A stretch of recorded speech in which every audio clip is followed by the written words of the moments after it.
Hey everyone, PFA here. Just before we get started, I just wanted to warn you, you might be able to hear my computer fan throughout this episode. I don't know if you can or can't. Some say they have, some say they haven't. I leave it up to you, I guess. There is nothing really different between the first, second, and third parts. These are all just stitched together, so it's just the intro and outro parts. I think that's everything. Oh, look at this little animation I made. Good afternoon, everybody. Welcome to End of Mission, the podcast where we talk about space missions that have ended. I'm Paul, the very tired, pressure-fed astronaut. And who are you? I'm Face of Sarcasm, a brand new Florida man, ready to learn about space. On today's episode, which we're finally getting to, about a month later than we were supposed to, is Galileo. Yeah, oh yeah. The one of the European navigation satellite system. What? Yeah, that's what this is. See, that's Europe. Oh, that's Europe. What do you think I've been doing for the last 2 months? Okay. I don't know. I haven't really checked on you that much. Yeah, you probably should have. I was busy moving, starting a new job, having Whatever. life-changing events. I'm having life-changing events. Okay, Like this what? last week I've been frozen and living in my house the whole time. Wait, I don't. Okay, that hasn't that's changed. normal. It's been so cold, and right now, if you can hear this, my heating's going. It's been going pretty much constantly since Monday, and you're probably listening to my computer whine because it's gonna die soon. It's just that cold, you know? It's fitting. A lot of parts die on Galileo.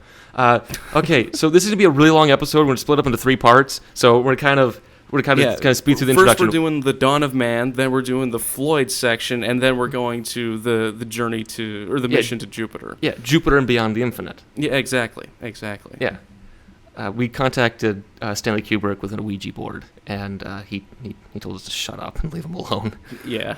So, okay, so what do you think Galileo's about? Well, judging by all these images of Jupiter, I imagine it's all about Europe. Yes. And actually, speaking of Europe, that's where we're going to start, with a European man named Galileo Galilei. He was born... That's like Mario. And actually, I learned this. Galilei is also a term back then for Christians. Oh, really? Because the Sea of Galilee, where Jesus walked on water, or something like that. Yeah, that's where it came from. Oh. Yeah, so this is Galileo Galilei. He was born on February 15th, 1564. He died on January 8th, 1642. He's from Pisa, the Duchy of Florence, in what is now Italy. Oh, an Italian. Yeah, he's an Italian. And his education was at the University of Pisa, because that's where he's from. Did he see the Leaning Tower? He used it. Ah, nice. Yeah, didn't he dropped the balls to prove that gravity was constant force. Yeah, he did. Yeah, this guy. That's him. Yeah, this is so talking about Galileo would be an entire show unto itself. So pretty much his work is, think of modern physics. Okay. When I say modern physics, like the stuff you study in like high school and all that, he invented that, or at least was one of the fathers of it. Oh, okay. Yeah, he's the guy who, when he was at church one day, he noticed that the chandelier was swinging, and no matter how big the swings were, they always had the same period of time. Ah. Same length, same period. Yeah. Interesting. So he's just figuring out like pendulum physics at that point. Yeah, he's one of the fathers of that. He's a lot of modern physics, a lot of that, like some of the basics of it, Galileo was one of the pioneers of. He studied this because he was kind of weird like that. He was on the spectrum? No, we're not going to do that. Okay. That's just weird. Okay, sorry. So he did early work on the telescope, modern astronomy, material strength analysis. He kind of started working with that. And he's kind of really well known as a champion of heliocentrism. Oh, yeah. Yeah, that thing. So the part we're talking about is astronomy related to Galileo, because we're not talking about a mission to, I don't know, a pendulum. We're talking about a mission to space involving Galileo. So he observed the moon, the surface of the moon with his telescopes. He looked at sunspots, Not up close, of course. That would burn his eyes. Yeah, that would. The phases of Venus, and in 1612 may have discovered Neptune. Oh. Yeah, in his diary, he notes he found this weird kind of like bluish star and just didn't think about it. It's like, okay, that's weird, and focus on other things. Officially speaking, Neptune was discovered in 1838, just for reference. So it'd be over 200 years before the official discovery, and he may have just accidentally stumbled upon it. Yeah. Yeah, notably, on January 7th, 1610, so hey, it's the anniversary of this, he was looking at Jupiter, and he noticed 3 dots around it. Mm. And they were peculiar, because as he kept observing them, he noticed that they orbited Jupiter, which doesn't make sense, because geocentrism, everything orbits the Earth. Right, so how could something orbit Jupiter if it's orbiting the Earth? Exactly. Mm. Also, interestingly, on January 8th, a guy named Simon Marius, I think he was in what's now Germany, observed Jupiter and discovered its moons. Oh, at basically the same time. Basically the same day. Yeah. So this right here is a replication of his observations. Oh, okay. And he discovered these 4 moons of Jupiter, and they're huge, right? Because you can see them. Yeah. The thing is, he was going to name them after his patrons, Galileo. Oh. Kind of like how Uranus was originally named George's star. Mm-hmm. Because that was the king, and it was the guy who discovered it was British. But then they named it Uranus, which is unfortunate now, considering what happened. Yeah. But it was Simon Marius who named the moons. Io, Europa, Ganymede, and Callisto. These were nymphs that were also lovers of Jupiter. Okay. What's interesting is, so Galileo, as he was doing his observations of Jupiter, decided, because he got really accurate observations of the moon's positions and kind of predicted them, that he would actually start using Jupiter to measure longitude. Really? Because you saw the longitude problem at the time, right? Oh, yeah. Because remember that movie we watched about it? Yeah, where he had to build this overly complicated clock device for the boat. Yeah, all I remember is there was one guy who said his name, the Marine Chair. That was his solution. And there was the other guy who was mad at him and said, "Shut up, you stupid man." That's the part I remember the most. But yeah, he used this to do more accurate navigation for longitude. He also used it to map the coast of France, I think, to show how more accurate it was. Oh, wow. Yeah. Was it more accurate? Yes. Oh, wow.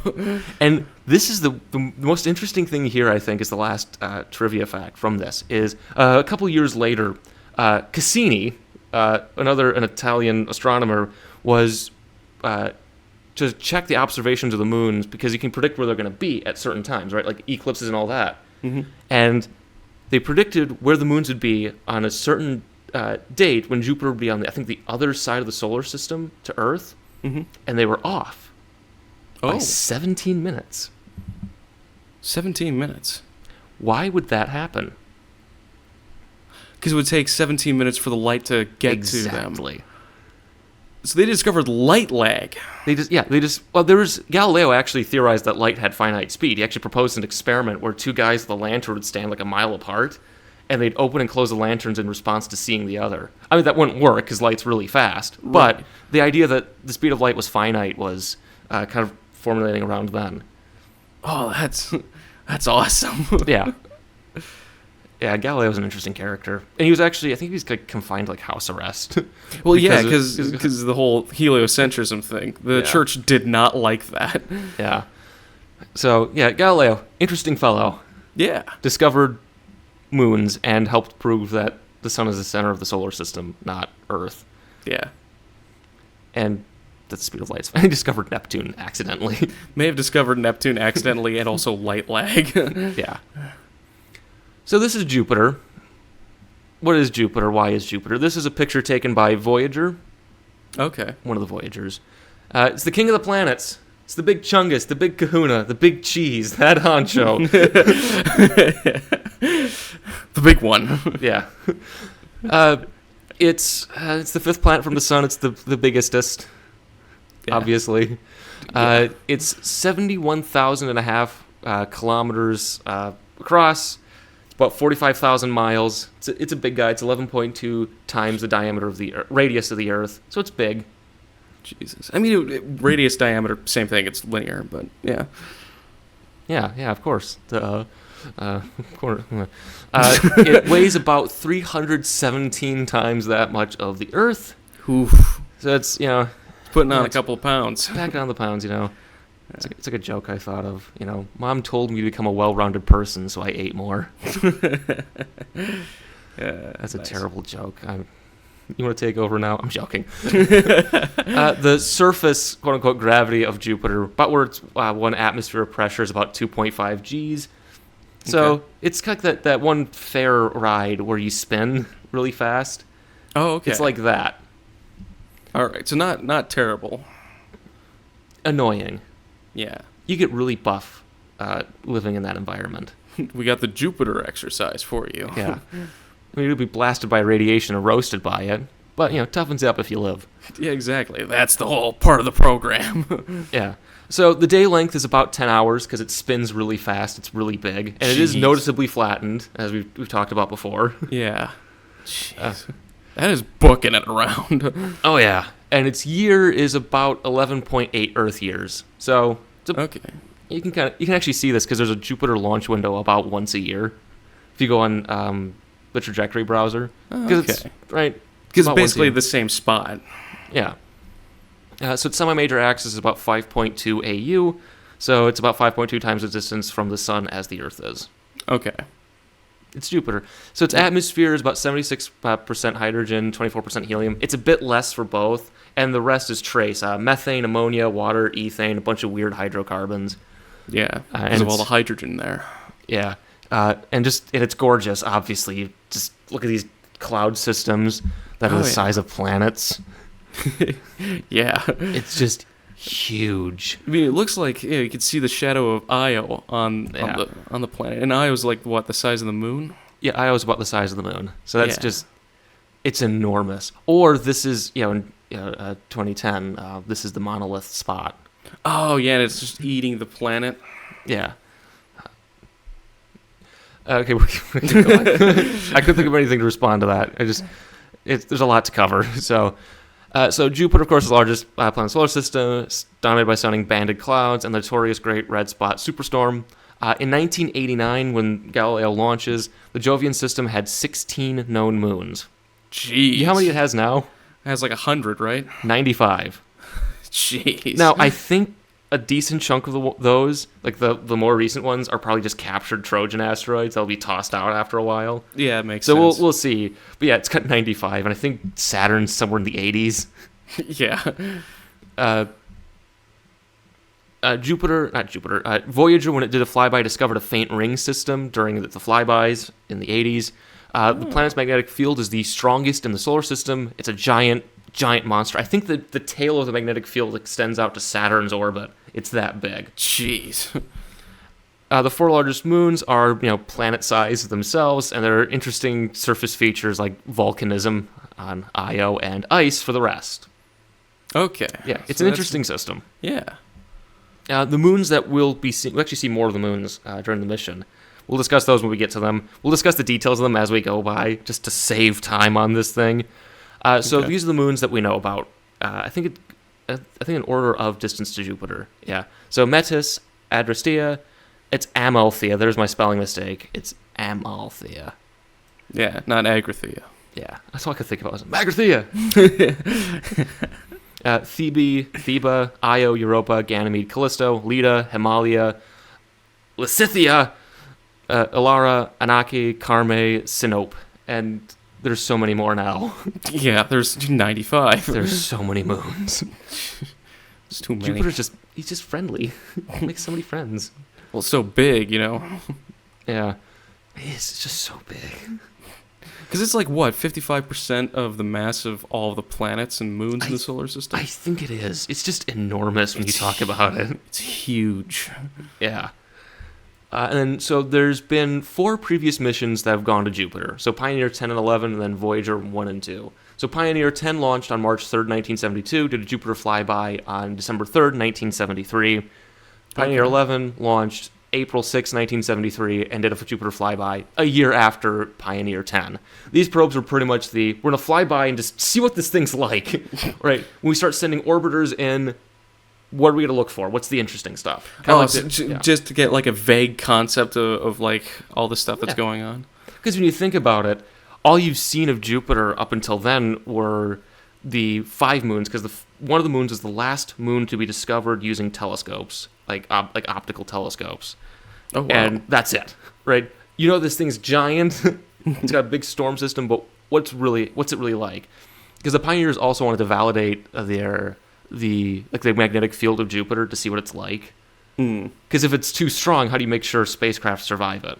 Right. It's actually weaker than anticipated, so that's good. Hey. Still gonna, still melts spacecraft components after a while, but it's not as bad. Yeah. So the Pioneer probe was the first outer solar system spacecraft. They also assessed flying through the asteroid belt, seeing what that's like. Again, I spelled environments wrong, too. I typed this part late at night. Environments. Yeah, environments. Don't know what that is. Yeah, and so this is one of the Pioneers right here. Okay. Yep. And then Voyager 1 and Voyager 2. Voyager 1 launched September 5th, 1977, did a Jupiter flyby in March 1979. Voyager 2 launched August 20th, so it actually launched before Voyager 1. And it did a Jupiter flyby on July 9th, 1979. And interestingly, they were supposed to be Mariner probes, because it's got the Mariner bus, but they became their own thing. I was actually reading some of the documents on how that changed during part of my research. Oh. It's really interesting. Obviously, Voyager did their Grand Tour. They're still alive. They're still kicking. Still going out of the solar system. They're gonna die soon. Their RTGs are gonna fade. I've heard next year is probably the earliest for one of them.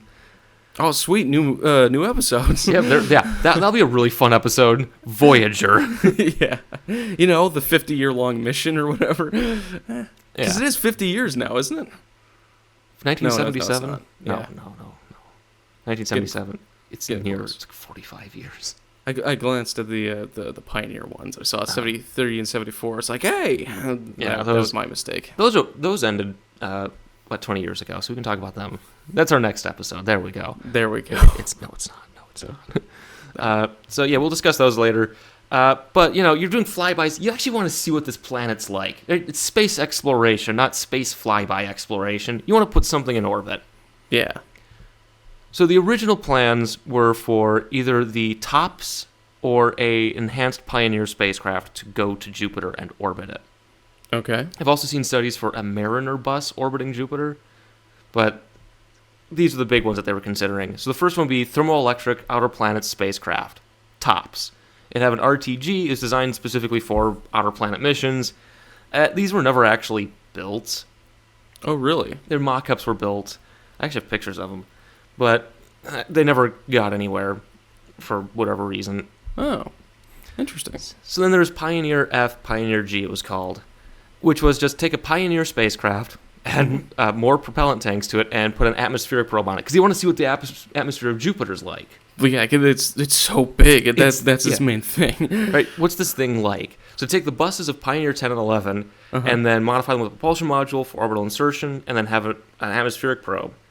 And what NASA concluded, and this is about 1970, I think about 1970 when they're doing these studies, is they would not have the heat shield technology to enter Jupiter's atmosphere until 1980.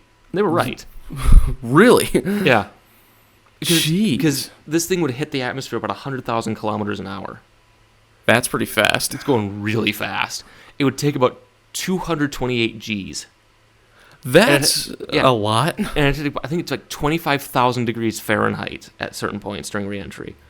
It's like really hot. Yeah. Like, you need a heat shield. Well, yeah. So then once the Jupiter orbiter and probe finally started crystallizing into its own thing, this is kind of the basic design of the spacecraft. So it's kind of familiar looking, right? It seems like a mix of these two. Yeah. Yeah. So the initial design came out about 1977, now that the Voyager probes are going, now they kind of knew more. The biggest conflict was, how are you going to build it, right? Are components, are we going to spin it, or are we going to not spin it? Oh, because the Pioneers were spun, but the Voyagers were not. Oh, okay. And it's kind of a mix, it's a hybrid of Voyager and Pioneer to make the spacecraft. Just got to figure out, is it going to spin like Pioneer or remain static like Voyager? So if you look closely, you can kind of guess what was settled on in the diagram. The diagram. So if you look somewhere about here, I'd say. D-spin bearing. They did both.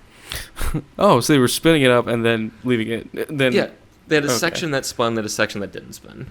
Oh, so the best of both worlds. Exactly. Yeah, because having spinning on components was good for, I think, like magnetometer, certain probes, but other components like cameras, you don't really want to spin. Yeah, get the motion blur. So the original design, this design would launch on a shuttle inertial upper stage in 1981, in January of 1981. Ooh. Obviously, that didn't happen. Yeah. So before we get Wow. to the timeline of this thing, this is another Voyager image. You can kind of tell because you can see some blurring here. That's not exactly a perfect image of Jupiter, Oh, okay. and it's kind of old. So the mission goals for this spacecraft, Jupiter Orbiter and Probe, the atmospheric side of things, determine the structure of the Jovian atmosphere.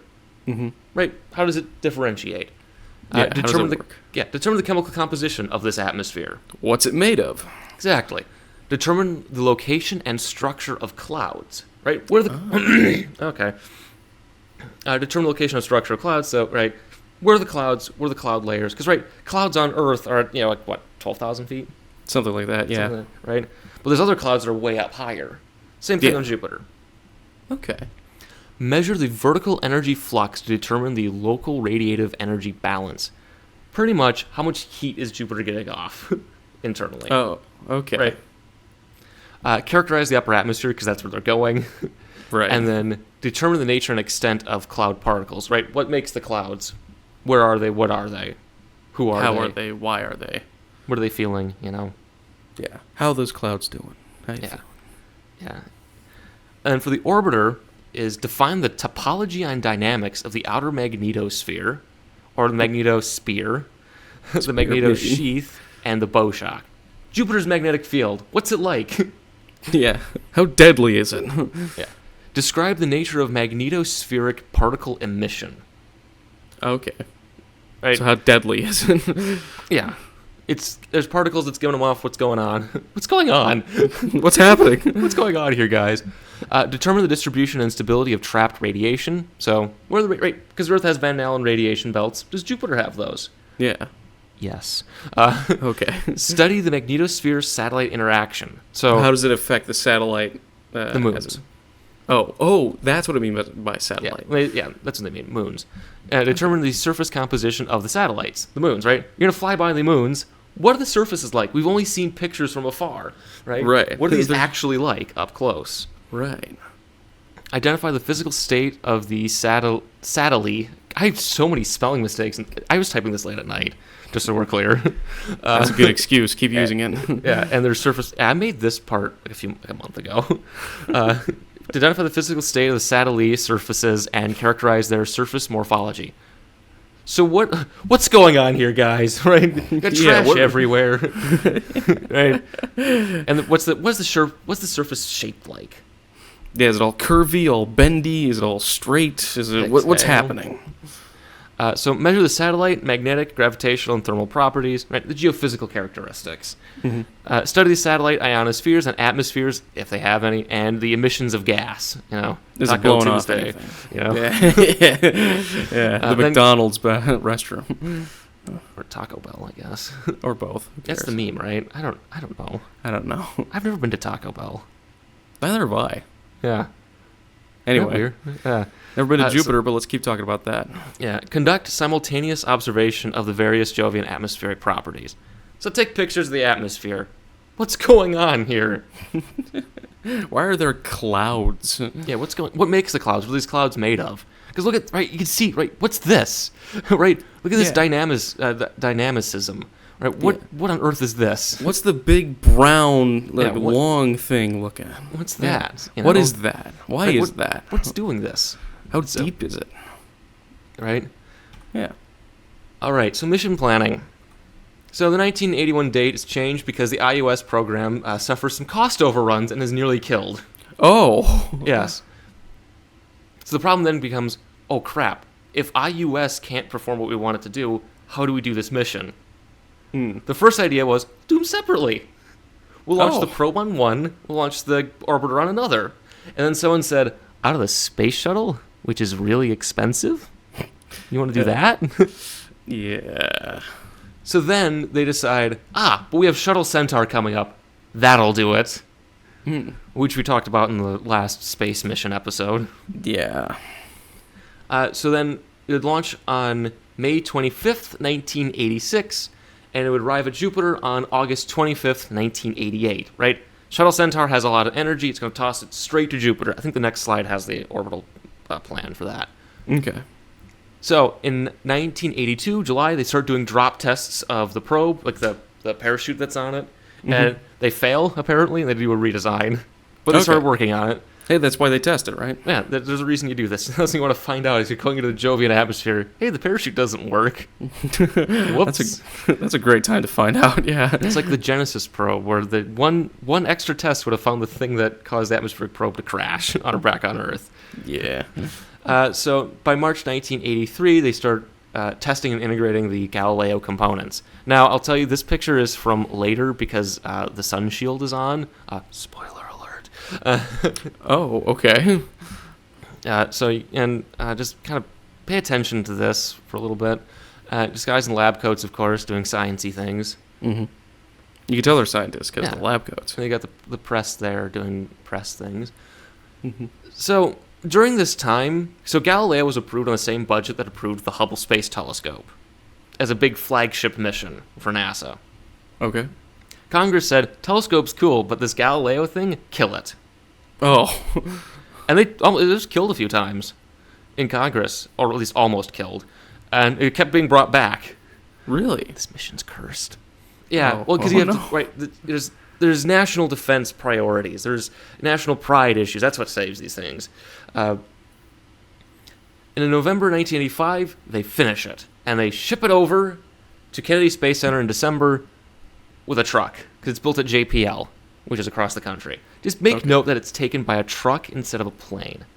Taking a plane would cost about $100,000 to $200,000 more than if you just drove it across the country. Yeah. So in January 1986, the spacecraft is tanked, because here's the propellant tanks right here. Oh, okay, that's all right. Tanked, and prepared anangside the Centaur that would carry it to Jupiter. All right. January 18th, not 18th, because that's, okay, January 28th, 1986, Challenger explodes. Oh, yeah. So this means that the shuttle program is stood down to try to figure out what happened. Yeah. This means Galileo's not launching in 1986, now is it? No. So Galileo is now in storage. It's also in limbo because the Shuttle Centaur program is canned for safety reasons. You've built this spacecraft, and it's designed to launch on Shuttle Centaur to go to Jupiter. And Shuttle Centaur is not happening. You've built this, I think it's somewhere $900 million spacecraft. Now what do you do with it? Yeah. How do you get to Jupiter now? You take a train. Close. So this is the original mission plan, right? Launch May 1986, and then in January 87 they do a plane change to, because Jupiter's inclined a little bit, so you'd have to compensate for that. Okay. And then arrive in August 1988. So this is the original mission plan, right? You can see how easy it is. Yeah. Just go. Just go there. Another plan was to launch on IUS to do an Earth flyby. So you'd launch in May 1985, do a flyby, so do a maneuver in April 86, then do a flyby of Earth in July, and then reach Jupiter in November 1989. Okay. It's one of the other plans that they had to do that. All right. Instead, they come up with called Vega. Ooh. Yes. It's Venus, Earth, Earth, gravity assist. Okay. So what you do... So the problem is, IUS cannot shoot Galileo directly to Jupiter. It just can't. Oh, it doesn't have the Delta V? No. It's an all-solid two-stage system optimized as an interim between Shuttle and Shuttle Centaur. Okay. And so the only vehicle that could theoretically do this that's not the space shuttle is Titan 34D7, also known as Titan 4, but Titan 4 won't be ready until 1991, and no one wants to wait that long. Yeah. Right? And Galileo only has so much propellant for maneuvering. Right. It's got to go into orbit of Jupiter, and it's got to do some maneuvering, also gravity, like trajectory corrections and that sort of thing. Mm-hmm. So instead, they come up with Vega, Venus, Earth, Gravity Assist. So what you do is, you'd launch in October or November 1989 on a trajectory that'd fly by Venus instead. Okay, so you get a gravity assist from Venus. Yep, and you'd do, so the Venus flyby would then push the orbit out, farther away from Earth, right? And it'd fly by Earth, give it more energy, and it would fly by Earth again, right? You can see the big orbit here. Right. And then fly by Earth again, and what you're doing is you're stealing the planet's orbital momentum. A little bit of it. That's how it works.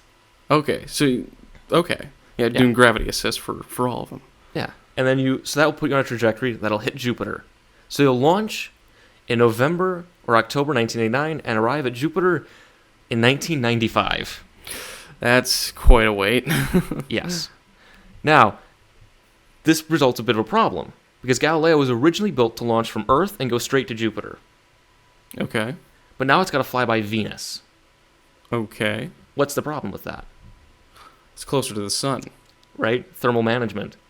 Right. So they have to do some modifications to protect some of the equipment. That's why you pointed out the sun shield. Exactly. Nice. Right? Also, they have to modify the electronics a bit, so the RTGs don't use as much, don't drain as fast. So different powers for that. Okay. They also designed it so the high gain antenna would not open until after the Venus flyby, because at that point it's not going to go back to the inner solar system. Right, it'd be further out from Earth. Okay. Yeah. And so the big one here is the trajectory now takes 6 years to get Jupiter instead of 2. Yeah. So now the new launch window, and I've actually found the page that talked about the study for this, the paper, about, okay, if you're going to do gravity assist to reach Jupiter, when should you launch? And you can see, I saw a few windows, and it's like, oh wait, it's October 1989. That's when they do this. So if they launch in late October, they'll actually be able to do asteroid flybys, which will be the first ever done along the way. If they do November, they won't be able to do that. Okay. So the shuttle's returned to service. Galileo's updated and checked for wear and tear. Because remember, this thing was designed to launch in 1986, and the parts were designed to last till about 1990, right? 2 years to Jupiter, 2 years in orbit of Jupiter. And then if it's still around, keep using it. Right, but instead they just shoved it into a corner and put a tarp over it for 3 years. Yeah. And so now it's launching in 1989. Okay. Which is almost the end of its life. End of the planned lifetime of the spacecraft. Right. But it's launched. Oh, wait. We got to get to what's on board. I forgot about that part. So this is Galileo, the spacecraft. This is before they had the thermal parts on, as you can see. Right. So this is our spacecraft. Okay. I'm going to talk about the equipment and experiments on it. Okay. So the spacecraft weighs about 2.5 metric tons. Oof, that's a big one. It's a big guy. The orbiter itself weighs about 1.3 metric tons, and the atmospheric probe weighs about 750 pounds. It's about 1,000 pounds. Don't we all? I know, right? So the power supply for this is 2 RTGs, radioisotope thermoelectric generators, because I read this. If Galileo was solar powered, it would need 700 square feet of solar arrays to power it. Jeez, that's quite a lot. Which is about half the area of my house. You've been to my house, right? Now, right? Imagine that. You have to have that all unfold. It's going to weigh something, right? You just can't do that. Yeah. It's also one of the first spacecraft to use lithium-ion batteries. Oh, wow. Yeah, and like your cell phone. Right. Well, that's just cutting-edge technology all the way back in advanced. Yeah. So it's got one 400-Newton main engine, 12 10-Newton thrusters derived from the French Symphony. That's their first geostationary communication satellite. And they're pressure-fed NTO MMH engines, right? It's your standard in-space propulsion system. Okay. So on the orbiter, this is what we're talking about first. The most important piece of scientific equipment. A dust detector. Yes. Most important thing. We can just pack it up there, right? Yeah, we got to count that dust. You There's gotta do so that. much dust. You got to count all of it. So you have energetic particles detector. So it's going to detect particles in Jupiter's magnetosphere and investigate the processes responsible for replenishing particles that escape into interplanetary space. So Jupiter's giving off particles all the time. Why? Right. How does it keep doing that? Yeah. So you got the magnetometer, which measures. Magnets. Yeah, and it's actually here. You know why they do that? Why is it there? Because the electronics have their own magnetic fields. And it can detect those. So it's putting... Oh, yeah, because electromagnetism is the same thing. Yeah, so you put it out away from all the other components. Yeah. Ah.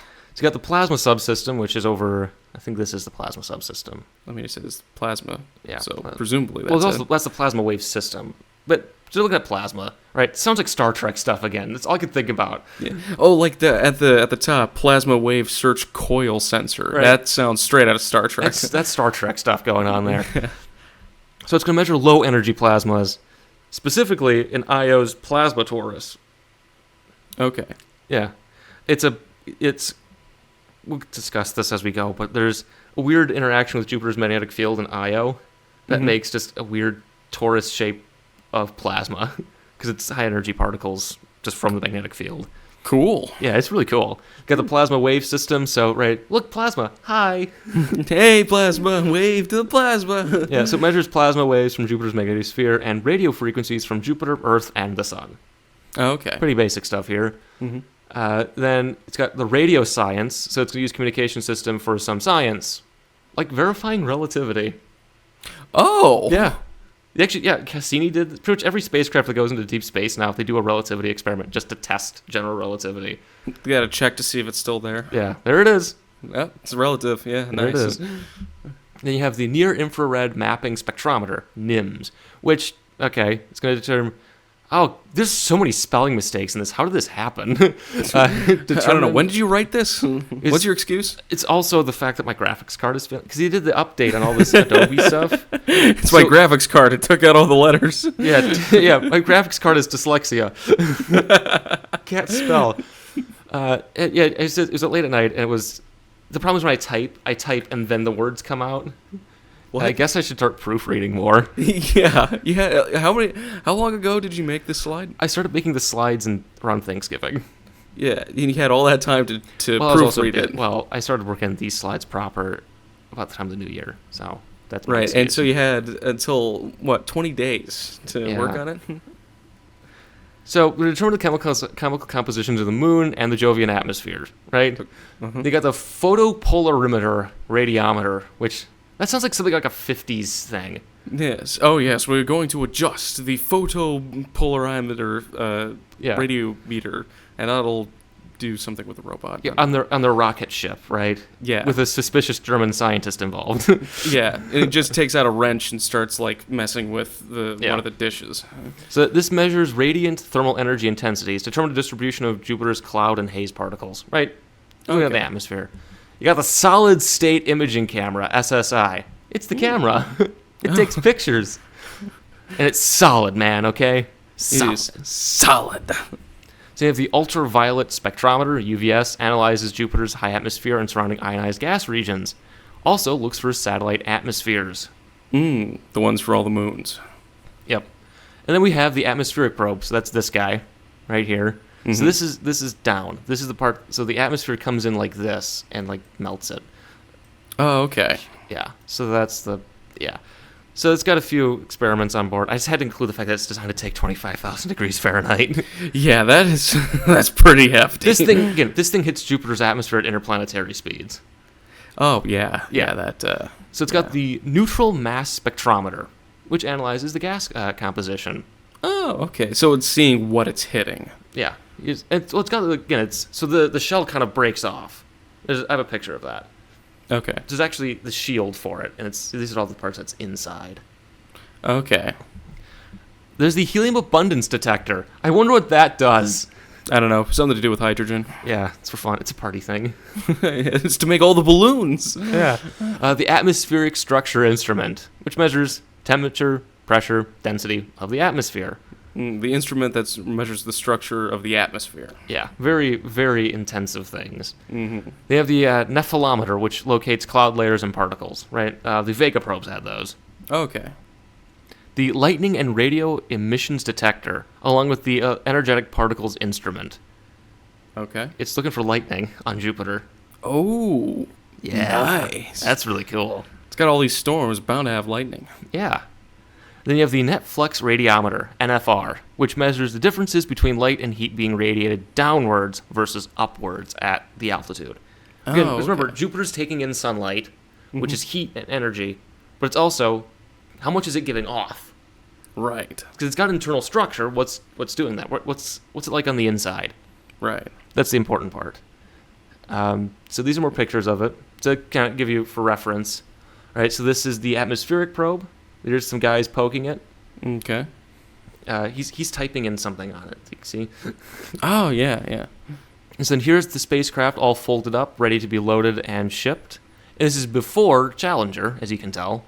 Because it doesn't have the tarp over it, right? Yeah, because it doesn't have the heat shield. Heat shielding, right? The sun shielding, yeah, and all that. Yeah, so that's what this looks like. So it's a big guy. Yeah, it's pretty big. It's a big guy. So load it up, send it over, and you can see that's a Voyager bus, right? Oh yeah, I could see William Shatner poking his thumbs at it. Voyager. So this is it after they put the sun shielding on. It's taking a selfie, as you can see. Ah, right. It's got the selfie stick. Yeah. So there's the dust detector. There it is. Yeah, the star of the is. show. Woohoo! It's the most important thing. We should really need anything else to talk about. Am I right? Yeah, exactly. How much dust does it count? Yeah. So here it is launching, which we discussed in STS-34. So we don't need to revisit that. But look, here it goes. Goodbye. Bye. Does it wave with the plasma wave detector? No. Oh. All right. So, launches October 18th, 1989. We discussed this. The IUS places Galileo on a trajectory for a Venus flyby. During this period, so the first few days, they just power it up, make sure, hi, I'm alive. Yep, everything's working that we want to be working. They powered up everything. That's good. And then they test experiments in the equipment at Venus, because you're flying by another planet, right? Take pictures, make sure everything works, too. Yeah, right? yeah. Like Hubble. Because remember Hubble? Yeah. They launched and the lens was broken. Whoops. Yep. So they did the Venus flyby on February 10th, 1990, flying by about 16,000 kilometers or about 9,500 miles. Okay. So it's a pretty good distance. Yeah. So it looked for lightning, the cloud layer at 48 kilometers. Remember we were talking about that? There's something going on. So that's what they were looking for. The magnetic field and then mapping parts of the atmosphere. So this is Venus in infrared. You can see the shape of the clouds and the super rotation. Oh, yeah. And this is it in infrared. So you can see there's that's wild. There's stuff going on. Yeah. And then those ripples. Oh, yeah. It's again, these planets are so interesting. Yeah. Solar system's interesting. Yeah. So it does the first Earth flyby on December 8th, 1990. It goes about 1,000 kilometers or 595 miles. It was off by a mile. Oh, dang it. It's the first interplanetary mission to return to the Earth. It's the first time anyone's ever come back. Oh, really? Yep. Hey, guys, we're back. Hi. Long time no see. Yeah. And then, but they're testing the experiments, observed Earth. These are actual pictures of Earth taken by the spacecraft. Oh, wow. Aren't they good? They're good images. Oh, so it flew over South America, actually. On, I think, the first flyby, it flew over South America. Yeah. And pink. That's because the color calibration for it. Oh, okay. Yeah, remember, we just learned this with Neptune. It's actually not that deep of blue. Oh, right. Remember we were talking about that? Yeah. Or the Juno images we saw of Jupiter are different than what we're going to see. But Right. Spoiler alert. So the other thing here was, Carl Sagan proposed this, was, okay, since Galileo's flying by Earth, could it detect life? Ooh. Yeah, that's a good idea.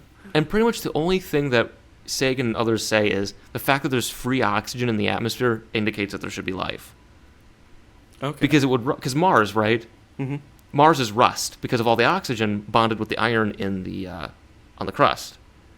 So free oxygen is generally a signal that there might be there's something doing this. Right. Right? Oh yeah, because wasn't there one of the great extinctions, like life started making oxygen, Yeah, and it nearly killed off the rest of it. It breathed oxygen, gave off carbon dioxide, which the other life, the anaerobic, breathed CO2 and gave off oxygen. Okay. This was like 3.8 billion years ago. If I remember correctly, Earth's oceans were also green because of this, because all the iron. Yeah, it's weird, Nice. but we're going to keep going. All right, so it does the first flyby, and it's setting itself up for an asteroid encounter. Ooh. First one. And now that it's going to be out of the inner solar system, they got to open up the high gain antenna. Right. So I'm talking about this. Do you think this is a good thing?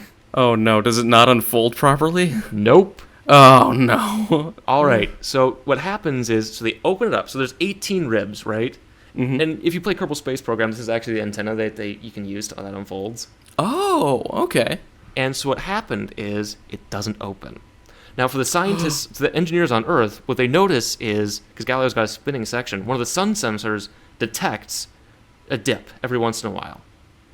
So they know that part of it opened. Okay. So what happened? So what happens is, so it's gonna take about 165 seconds, so about 3 minutes, a little less than 3 minutes to open up, right? Mm-hmm. Little motors, they'll just pull it open. Okay. But at 56 seconds into it, they start laboring. Uh-oh. They start struggling to open. Something's preventing them from opening up all the way. What is Right? it? It's actually really dumb. Oh We no. don't know for sure because obviously Galileo's gone. But Right. the theory is, so at the very top you can see there's pins, right? So there's a pin that kind of locks them into place, right? Kind of like an umbrella. Okay. And so they only applied lube to those once at JPL in like 1985. And they drove the spacecraft across the country Uh-huh. on a truck. Now, you've driven across the country. What's the one thing that you notice a lot? Bumps. It's bumpy. So what happened was it was vibrating, and they etched themselves in. And they also drove the spacecraft back to JPL to modify it for the sunshades, and then they drove it back. And then the launch environment, the IOS probably shook it a bit more. So what they did was, so the vibrations got rid of the lube, and they etched themselves in to the spot. And so it just stayed there. Yeah, and because of this, there's asymmetric torque, because right, some of them don't want to move while the others are fine. Right. The electric motor didn't work. Oh. Now, the JPL team was actually going to try to get this thing open through multiple means. They were actually planning on, up to 1996, trying to get the thing to open. Jeez. Because here's the problem. The high gain antenna data rate is about 134 kilobits a second. Okay. Okay, the low gain antennas are 10 or 30. Ooh, that's significantly lower. 1/10,000th. That's a problem, right? Because you're taking all of this data of all these places, And you're trying to transmit it. and you can't now. Because it would take 10,000 times longer to transmit it. So pretty much what they figured out what to do was, so on board Galileo is a tape recorder because this thing is ancient, right? So what they do is at Jupiter, because they do flybys, right? And then they'd have long coast periods afterward. So the tape recorder would take in all the data and they just dump it during the way to apogee and back in. Oh, okay. So they record it, store it, and then transmit it later when it's not being used, basically. Versus the original plan, which was just real time. Oh, okay. Which they did fix some of that as they went along to do some real-time data transmission, but you just can't do it at 10 to 30 bits a second. Right. And they also did some software fixes too. But because of this, Galileo could only complete 70% of the mission. Jeez. Yeah. Oh, man. It's a curse. Yeah. But Ooh. they did the first asteroid flyby of 951 Gaspra, which is about 10 miles across the long way, 6 and 5.5 the other way. It's a potato, right? Oh, okay. So it's about 2.6 to 1.8 times the distance from the Earth to the Sun. It's a bit of an eccentric orbit. It's in the asteroid belt. Okay. Its year is about 3.3 Earths, which kind of makes sense. It's from the Flora group, main belt S-type asteroid, which means it's a stony potato. Oh, okay. That's what S-type means. Stony. It's rock. Stony. It's heavy on the olivine. What's the olivine? Olivine is... Oh, I'm not a geologist. It's the most common mineral on Earth. It's like the silicon oxides. That's one of those. It's olive, right? It's what everything else is made of in the solar system. That's rocky. So just keep that in mind. Okay. So it does a flyby on October 29th, 1991. So right on Halloween. That's pretty. The real terror, of course, is the high gain antenna. Yeah. So it gets as close as about 1,600 kilometers, about 1,000 miles. And so the pixel resolution of this image is, so one pixel is about 120 feet. Okay. So it's decent. So those tiny little blurry like craters are still... Oh, they're massive. Giant. Okay, remember, this is about 10 miles, right? Yeah, that's huge. Right, remember the distance from our house to the high school is about 7 miles, if I remember correctly, back in high school. So this is the size of a town. This is a big guy. Jeez. But this is the first up-close asteroid flyby ever. What they noticed, though, is that the surface is relatively young. Oh. Because if you look at the moon's got some really deep impact craters, right? Like, you got the lunar seas. Those are ancient. Those are, like 3 billion years old. Right. These aren't. Oh. Which means it's being peppered a lot. Oh, okay. And then solar wind data from the magnetometer and the plasma wave actually indicates that Gaspra might have a weak magnetic field. Really? Yes. Huh. How? Now, of course, yeah. What? How? How does it have a magnetic field? It still has some iron in it. Oh, okay. Yeah, there's still some iron in there, and the iron makes a magnetic field. Right. Or there's aliens, who knows? Yeah, no, it's aliens. It's definitely aliens. That's the obvious answer. Yeah, of course. Now, of course, I wanted to note here, so, right, they fly by in October 1991. Most of the data doesn't get back until November 1992 on the way back to Earth. Jeez. Yeah. It's going to be a problem. Oh, man. So it flies by Earth again on December 8th, 1992. This one goes really close. 190 miles off the surface. Oh, that is real close. It's cooking. Remember, it's got, right, the closer you get, the more energy you can steal because you're falling into Earth's gravity well. Right, it's the deeper you go, yeah. Again, you do this in Kerbal Space Program, right? I do this all the time. So it actually did some similar experiments, and it did some of the first observations of the moon's North Pole since the 1960s. Oh, wow. Yeah. But the most interesting experiment was called GOPEX, Galileo Optical Experiment. Okay. They pointed a laser at Galileo's optics from Hawaii, I think, or White Sands, to see if we could see it. Oh. So you know what these are? The laser? That's the laser. Because laser communications is going to be the next big thing for spacecraft. Ooh, okay. Right, because with antennas, you're just kind of blasting out. Right. But a laser is a focused beam, so you can do better data transmission rates. Right. And actually... better than 10 to 30 bits per second. Yeah. And actually, the Psyche mission, which launched last year, actually did one of the first serious laser communications tests a few weeks ago. The one that's going out to the one rock? Yeah, the big asteroid, Psyche. Yeah. Yeah. Yeah, so they did that. Dang. It's really interesting. So they just basically pointed a laser out at Galileo. Just someone out there with a laser light. Yeah. All right, guys. Oh, nope, that's just an airplane. That's you're going to prison, Steve. Yeah. So that worked. And actually, I think Artemis 2 has laser communications experiment on board. Oh, nice. Because again, they want to get better data transmission rates because the Deep Space Network and all that. It's just ugh. Right. So now we're off to Jupiter and Ida. That's the next asteroid we're going to fly by. Okay. Now Ida is a lot bigger than Gaspra, as you can see by the data. It's 37 miles across at its widest point. It's out more like 3 AU on average, so its years about 4.84 Earth years. Okay. It's discovered in 1884 and is named for a water nymph. A lot of nymphs. Well, I mean, it's a bunch of fellas, on a mountain, you know what nymphs are, right? Yeah. Right. The asteroid is a stony, but Galileo's flyby said there's a lot more iron than they thought. Oh. So, and there's consistent density to the distribution. Okay. What it also noticed was that the surface underwent space weathering, which is caused by micrometeorite impacts and radiation from the sun and interplanetary space. Actually, and I'll have some pictures of it. I'll show you. Okay. So did a flyby on August 28th, 1993, and did a flyby of about 1,500 miles, but 2,400 kilometers. Right, gets kind of close, takes a picture, and goes. Mm-hmm. But so when the data finally gets back in February 1994, the imagery comes back and shows something even more interesting. The moon. Ida has a moon. Oh, yeah. Look at that little guy. Yeah, that's Dactyl. It's the daughter of Ida, or another water nymph. Just another one. Yeah. Wow. This asteroid has a moon. Wow. So Dactyl's about a mile across, for reference.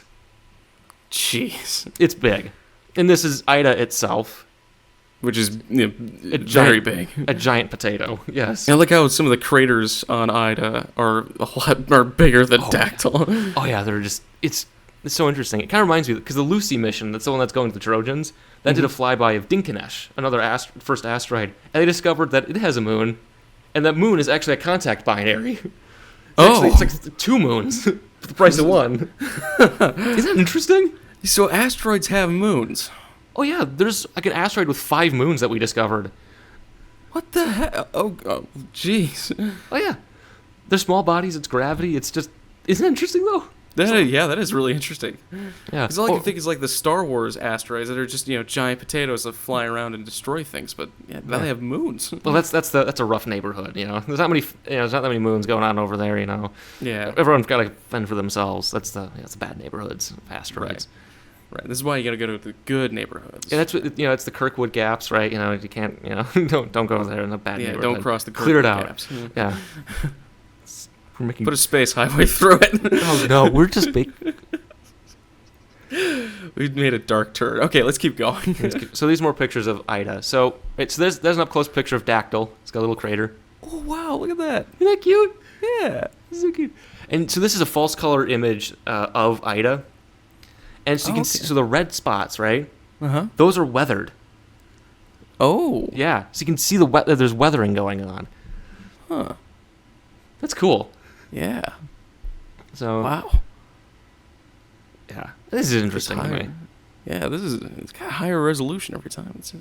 It's getting closer. That's how cameras work. Oh. This is far away. This is close. These are small. Those are far away. Exactly. Okay, makes sense. So Galileo also observed something really exciting on its way to Jupiter. You know what that is? It looks like an explosion. Look up here. Shoemaker Levy 9. Oh, so a shoemaker threw their shoe at Jupiter and exploded? Yeah, it's a really weird interpretation of old, stories. Is this where the tale of sabotage comes from? No. Okay. That's different. Got it. So the Shoemaker Levy 9 was a comet that broke up and hit Jupiter. Oh, nice. And Galileo got front row tickets to it. Oh. Well, front row. Awesome. It's still millions of miles away, but these are pictures from Galileo showing the impact. So that's a 2-kilometer section of comet that hits Jupiter. Jeez. Yeah. What's the book in it? Yeah. So this hit. So broke up in Jupiter's orbit, then hit over a period of a few days, from July 16th to 22nd in 1994, and these fragments would actually produce noticeable scars in Jupiter's atmosphere. Hubble has pictures of it. You can see just black splotches where they hit. Oh, wow. Yeah. In Jupiter's atmosphere. What? My goodness. I missed another spelling mistake. This is the most spelling mistakes per... right. Oh, yeah, because I can see Jupiter's... Jupiter. And this is why you got it right the third time. You're making improvement. No, I get it. It's my computer is so dying that I type and then words come out a second or two later. Right. And then the graphics card has dyslexia, steals it. It was late at night. You were drunk. The graphics card was supposed to be used way earlier, but because I drove it across the country a few times, it wore down. That's my excuse. That makes so the impacts actually increased Jupiter's brightness by 20%. Oh. Yeah. It's And actually, Shoemaker was the inspiration. See, in the beginning of Deep Impact, there's the astronomer. Mm-hmm. So Eugene Shoemaker died in a car accident very similar to what happened in Deep Impact. Oh, Yeah. that's tragic. It's not good. So, but we're on our way to Jupiter. We're getting there. It's 1995, July 12th. The atmospheric probe separates. Ooh, okay. Galileo does a little maneuver so it doesn't hit Jupiter's atmosphere, while the atmospheric probe is gonna hit it. That's gonna smack into it. So July 27th, there's a TCM for about 5 minutes and 8 seconds. Again, 400 newtons of thrust is not that much. Yeah. And so the plan when they do the flyby in is going to do a flyby of Europa from about 38,000 kilometers, and then Io up close, and then do orbital insertion. Okay, so it was doing gravity assist with the moons. Yes. We'll talk about that a little bit as we get in. Oh, nice. So in August 1995, Galileo encounters an interplanetary dust storm 65 million kilometers out from Jupiter. Wow. So the dust counter goes from about one dust impact every 3 days to 20,000 impacts a day. Jeez. Okay, so it's counting a lot more dust. So the current theory is that the dust is from Io's volcanoes. Whoa. Since the impact rates actually coincided with Io's orbit. Oh. And they can kind of trace the dust to Io's orbit. So Io's volcanoes are ejecting enough dust that you could detect it from 63 million kilometers away. It gets caught in Jupiter's magnetic field, and it throws them out. Oh, and it throws it out. Isn't that cool? So basically, Io's tossing all this dust to Jupiter. Jupiter is smacking it with its electromagnetic bat, and it's chucking it. Tossing it out. And then the dust counter's picking it up as it's approaching. Yeah. Dang. Uh-huh. All right, we're almost at Jupiter, but now we have another catastrophe because Galileo breaks a lot. Well, yeah, they put it in the corner, threw a tarp over it for 3 years and expected it all to work.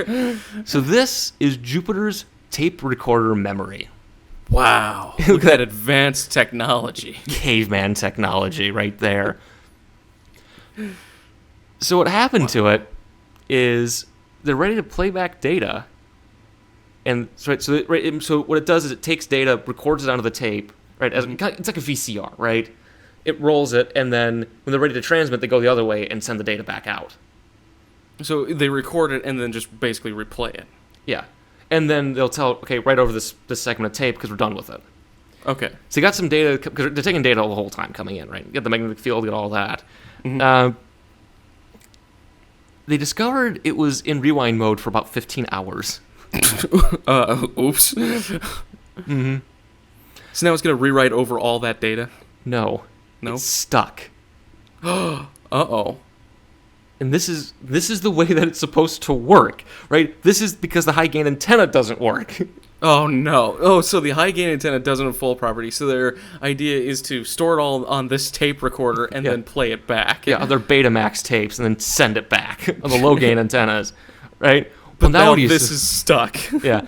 So what they theorized was it's basically the same problem that happened with the high gain antenna, which is they looped it up once and then just sitting in a shed for 20 years and then being put through the thermal environment and the launch environment caused the loop to not stick on as much. So it just spun. The capstan, as it's called, spun for 14 hours and probably did some serious erosion on that. So they figured they'd do it at a different rate of turning the capstan. And they rolled over that section about 26 times and then told the computer, okay, don't go record on this part anymore. Oh, okay. So they took a second of the tape and said, you can't use this. Don't go past this point. Okay. Yeah. So basically, this part's damaged. Don't use it. Don't use it. Record on this other part of the tape. Record on the rest of it. You're fine. Okay. Oh, I forgot to mention there's about 5 miles worth of wiring on this thing. Yeah, that makes sense. Yeah.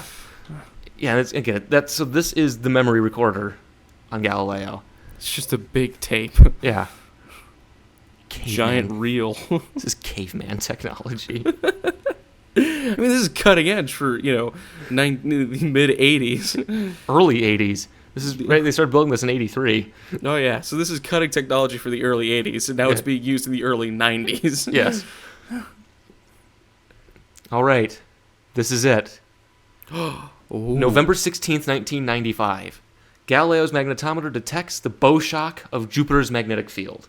Ooh. This right because it's solar winds coming off, so there's actually a little shock. It's called the bow shock with the magnetosphere of Jupiter, where it's starting to deflect it. Ooh. Earth has one too. The sun's got one. All planets with magnetic fields got their own bow shock. Okay, like water buffaloes. Everybody's got a water buffalo. Right. Yeah. So on December 7th... You proud of that joke? I am very proud of that joke. Because I was in the Philippines. I was driving... we were taking it to one of the beaches. We were driving around. I noticed there's cows there. I'm like, that's not right. And she said, no, those are water buffalo. That's the water buffalo song was the first thing that went into my head. Okay, for those of you who don't know what this is... No, don't explain it. No, don't explain it. Make them guess. Make them guess. Just search the water buffalo song. So, in December 7th, 1995, so I'm 6 days old, just so we're clear. You're 6 days old. Yeah. Congratulations. So this is the big day. Everything's going to happen. So this is all in Pacific time, by the way, because JPL's in California, Pasadena. Right. Galileo does a flyby of Europa at 3:09 in the morning, 3,200 kilometers, right?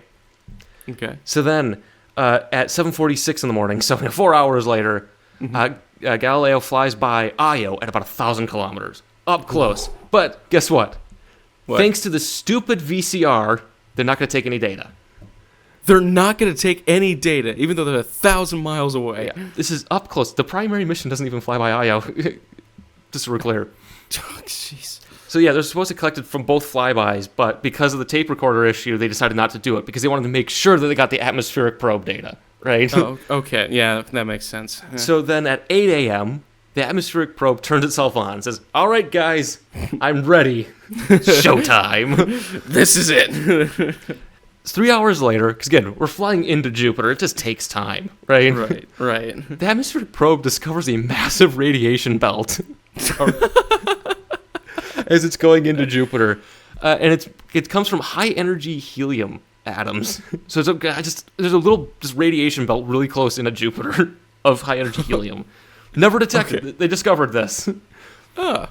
So then at 11:54 in the morning, so about an hour later, Galileo's at its closest to Jupiter, 214,000 kilometers, so about 133,000 miles. So it's about like halfway to the moon in terms of like distance for reference. Oh, okay. So at 2 p.m., the atmospheric probe starts transmitting data back to Galileo, and it'll take about an hour for the data to reach JPL. Okay. So for reference. So the confirmation hits JPL at 3:13 p.m. It actually took like 10 minutes for them to actually get it, so Galileo sent it. Basically, it was a hey, I'm getting data, thumbs up. And it got to the Deep Space Network, and it took like 10 minutes to go through all that for JPL to get the confirmation. Jeez. Because why not? Yeah. But so at 2 p.m. that's when it hits the atmosphere also. And then at 3:01 p.m. 30 seconds, the atmospheric probe stops transmitting.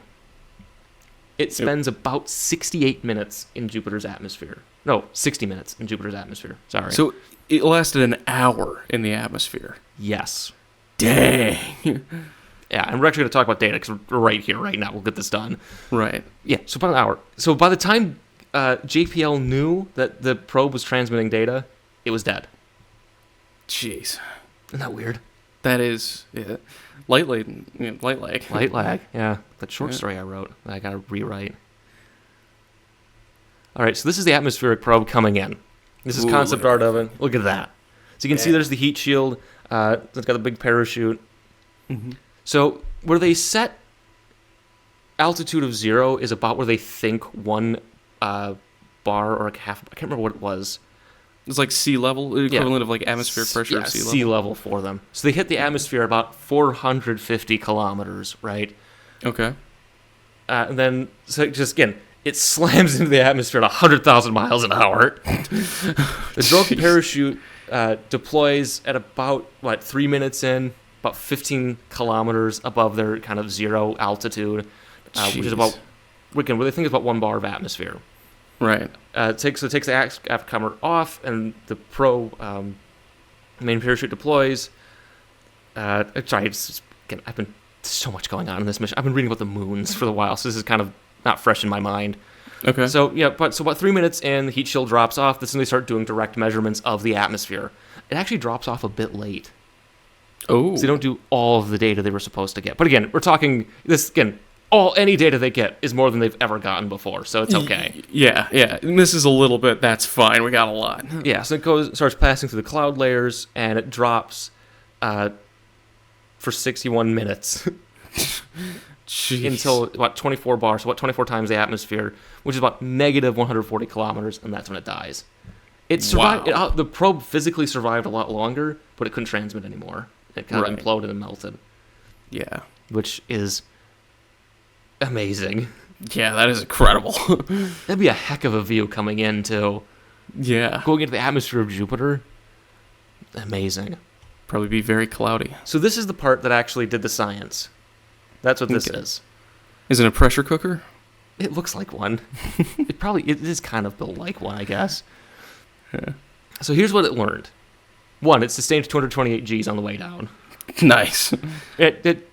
Which, as I've said before, the human record's 256, so come on. A nanosecond, but, Yeah, but come on. We could do it. So here's the big things it learned. One, there is little to no water in the upper Jovian atmosphere. They were looking for water. Oh, okay. None of the equipment detected water clouds when it was expected to find about 10 times the amount of water that the sun has.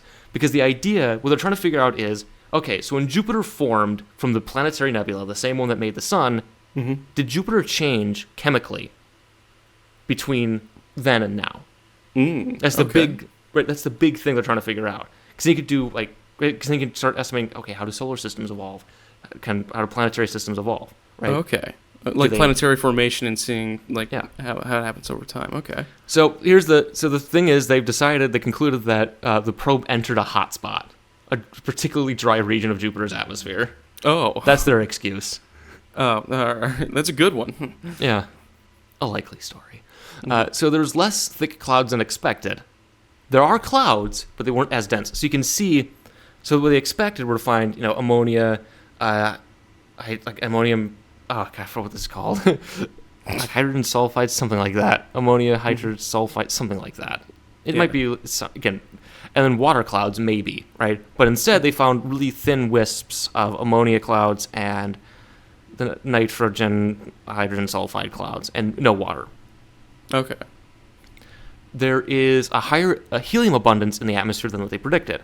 They were thinking, based off Voyager measurements, about 18%.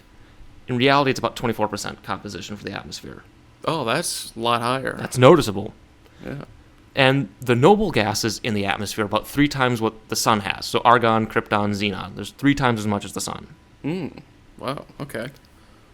They're in a hot spot. So the temperature is supposed to be about 0 Celsius where they hit, instead of what they got. It was 0 Celsius. They thought it was going to be minus 130. That's significantly warmer, yeah. Significantly. And the downdrafts, so the atmospheric downdrafts, because again, they had this little probe come out to measure all of this. Right. Which, again, that'd be really interesting. It's a shame they didn't have a camera. Yeah. It's too much data, though, to send back camera pictures, but the dearth of hydrogen sulfide and ammonia, right, again, less than they thought. What's dearth? Lack of. Oh, okay. Not as many. Got it. I'm using big words here. Dearth is not that big. Well, to you it is. Okay. So the winds in Jupiter's atmosphere are way higher than anticipated. They were 720 kilometers per hour and 450 miles per hour. They thought the atmosphere would be really fast high up and then start slowing down as they went. No. It didn't. The opposite. It's way more turbulent the deeper you go. Oh, jeez. So it sounds like Earth is kind of unique in that it doesn't have extreme winds like that. Yeah, well, it's because our atmosphere rotates with us. Yeah, okay. So then the lightning was about 100th the frequency of Earth, but they thought, because it's a hot spot, right, that there won't be as much going on, right? A likely story. Right. Again, excuses. So in terms of the atmosphere of Jupiter itself, they noticed that the atmosphere was denser than expected. And there's 2 cloud layers that are interesting. So from about 290 to 90 kilometers, it's about minus 113 centigrade. That's interesting. But minus 171 Fahrenheit, so it's a bit chilly. A little cold. It's kind of like what it's been here in Alabama for the last week. Yeah. And then above the tropopause, which it's about 25 kilometers thick, which is somewhere like minus 0 for altitude. Okay. It's about 25 kilometers thick of just interesting layers that are interesting, that are at minus 161 centigrade or minus 258 Fahrenheit. Oh, it's very cold. It's very cold. Again, it's a gas giant in the outer solar system. It's chilly. Yeah. It's going to be chilly. Little cold. But that's it. That's all the data they got. Again, you can find the technical reports if you really want to start reading things like that. So the orbiter then takes all the data, says, cool, thanks, I'm going to enter orbit now. Turns and burns for 49 minutes, doing a 600 meter a second delta V burn to put itself into Jupiter's orbit. Oh, yeah. Welcome to Jupiter. Yep. We're at Jupiter. I am 6 days old. Yes. It's December 7th, 1995. A date which will live in... Wait, no, that's the wrong... That's a different... Well, it is... And okay, I'll just tell you, this picture was taken on the third orbit of Jupiter, so this is... I'm sorry. But... Wow. How dare you use artistic creativity to illustrate a point and have a dramatic shot. Yeah. Wait, I gotta click on this now. There we go. All right. Okay. So now that Galileo is orbiting Jupiter, it's got to do some science, right? That's why you're here. To count some dust. Yeah! The most important thing imaginable is dust counting. Oh, yeah. It's on every single mission. Every one of them. So the primary mission is exactly 2 years long. December 7th, 95 to December 7th, 97. It's the primary mission. This is, okay, we're at Jupiter, let's do everything. We'll design the spacecraft to last this long. We know it's going to do this, right? That's what primary missions are, right? Right. Because like the Mars helicopter, right, Ingenuity, was supposed to fly 5 times. It's flown, I think, 75 times, and I think it tipped over or something. They lost communications with it just yesterday. So, yeah, a whole bunch of things just died this week in space. Dang. R.I.P. So you can see, Galileo... slimes on in, right? So you can see that's the orbital insertion, and it's going to spend 6 months climbing up here. Oh, jeez. Yeah. We made it to Jupiter, and we're leaving. Well, you gotta remember, you gotta measure the atmosphere, the magnetosphere of Jupiter, right? It's kind of big. Right. It gives you a chance to do all that. Also, it's about mission design too. Yeah. Right. Minimize amount of propellant you need to use. Right. So during this long cruise to apogee, that's when they transmit all the atmospheric probe data to Earth. Again, right? Yeah. So you can see that's kind of what they're planning on doing. So and they'll do this for the rest of the mission, right? You can see the different orbits. They'll just toss the information once they do the flyby. Right. Now, so they get the information when they're close by, and then they toss it out when they're far away. Yeah. So the encounter, I actually have a diagram of encounters for later parts of the mission. They'd start, like recording here and here. And they do the flyby there, right? All the because that's we'll get into that. So in March 1996, the apogee motor fires again to raise the orbit out of the intense radiation field of Jupiter to higher up. So it does the primary mission. So you can see even in the primary mission, it doesn't do any IO flybys. The only IO flyby was coming in, right? Which they didn't do, which is unfortunate. They didn't collect any data for it because they were saving it for atmospheric probe. So what's interesting about this mission trajectory design is it used gravity assists the whole time. Ooh. And it was so what they did was they do a flyby, and the flyby would toss an orbit that would fly by another moon on the next orbit. So the previous flyby would set up the next flyby. Yeah, so you could keep, right, so it minimizes your trajectory correction maneuvers, makes it a lot easy for propellant management, really cool for trajectories. And it's an interesting byproduct of, I think it's the ratio of Jupiter to the size of its moons and their like resonances. Oh yeah, because they're in orbital resonance of 124, right? Yeah, it's like 124 and then Callisto. Yeah. The only other planet that does this is Uranus with it and its moons. So there's actually been proposals to do a Galileo-style mission to Uranus, which I support that fully because that's an interesting system. So that's kind of what's going on. And plus, I want to probe. Yeah, never mind. You're not doing that. Yeah. No. Okay. Bad. Stop it. Stop. So they'll do 11 orbits of Jupiter. and the orbits are named for the encounter that's going to happen. So the first flyby is going to be G1 Ganymede on June 27th, 1996. Okay. It's going to fly by Ganymede at 835 kilometers, or about 520 miles. So that's close. It's really close. So the next orbit's going to be Ganymede in September at 261 kilometers, or 162 miles. Like, we're getting really close, right? Then it's going to be Callisto in November 96, kind of far away. Europa in December 96, and then the fifth orbit, they actually aren't going to do any observations because Jupiter's going to Earth's going to be blocked by the sun. Oh, so they can't transmit any data. Yeah, they don't want to risk it. Because, something else will break, you know? The dust counter will explode or something, right?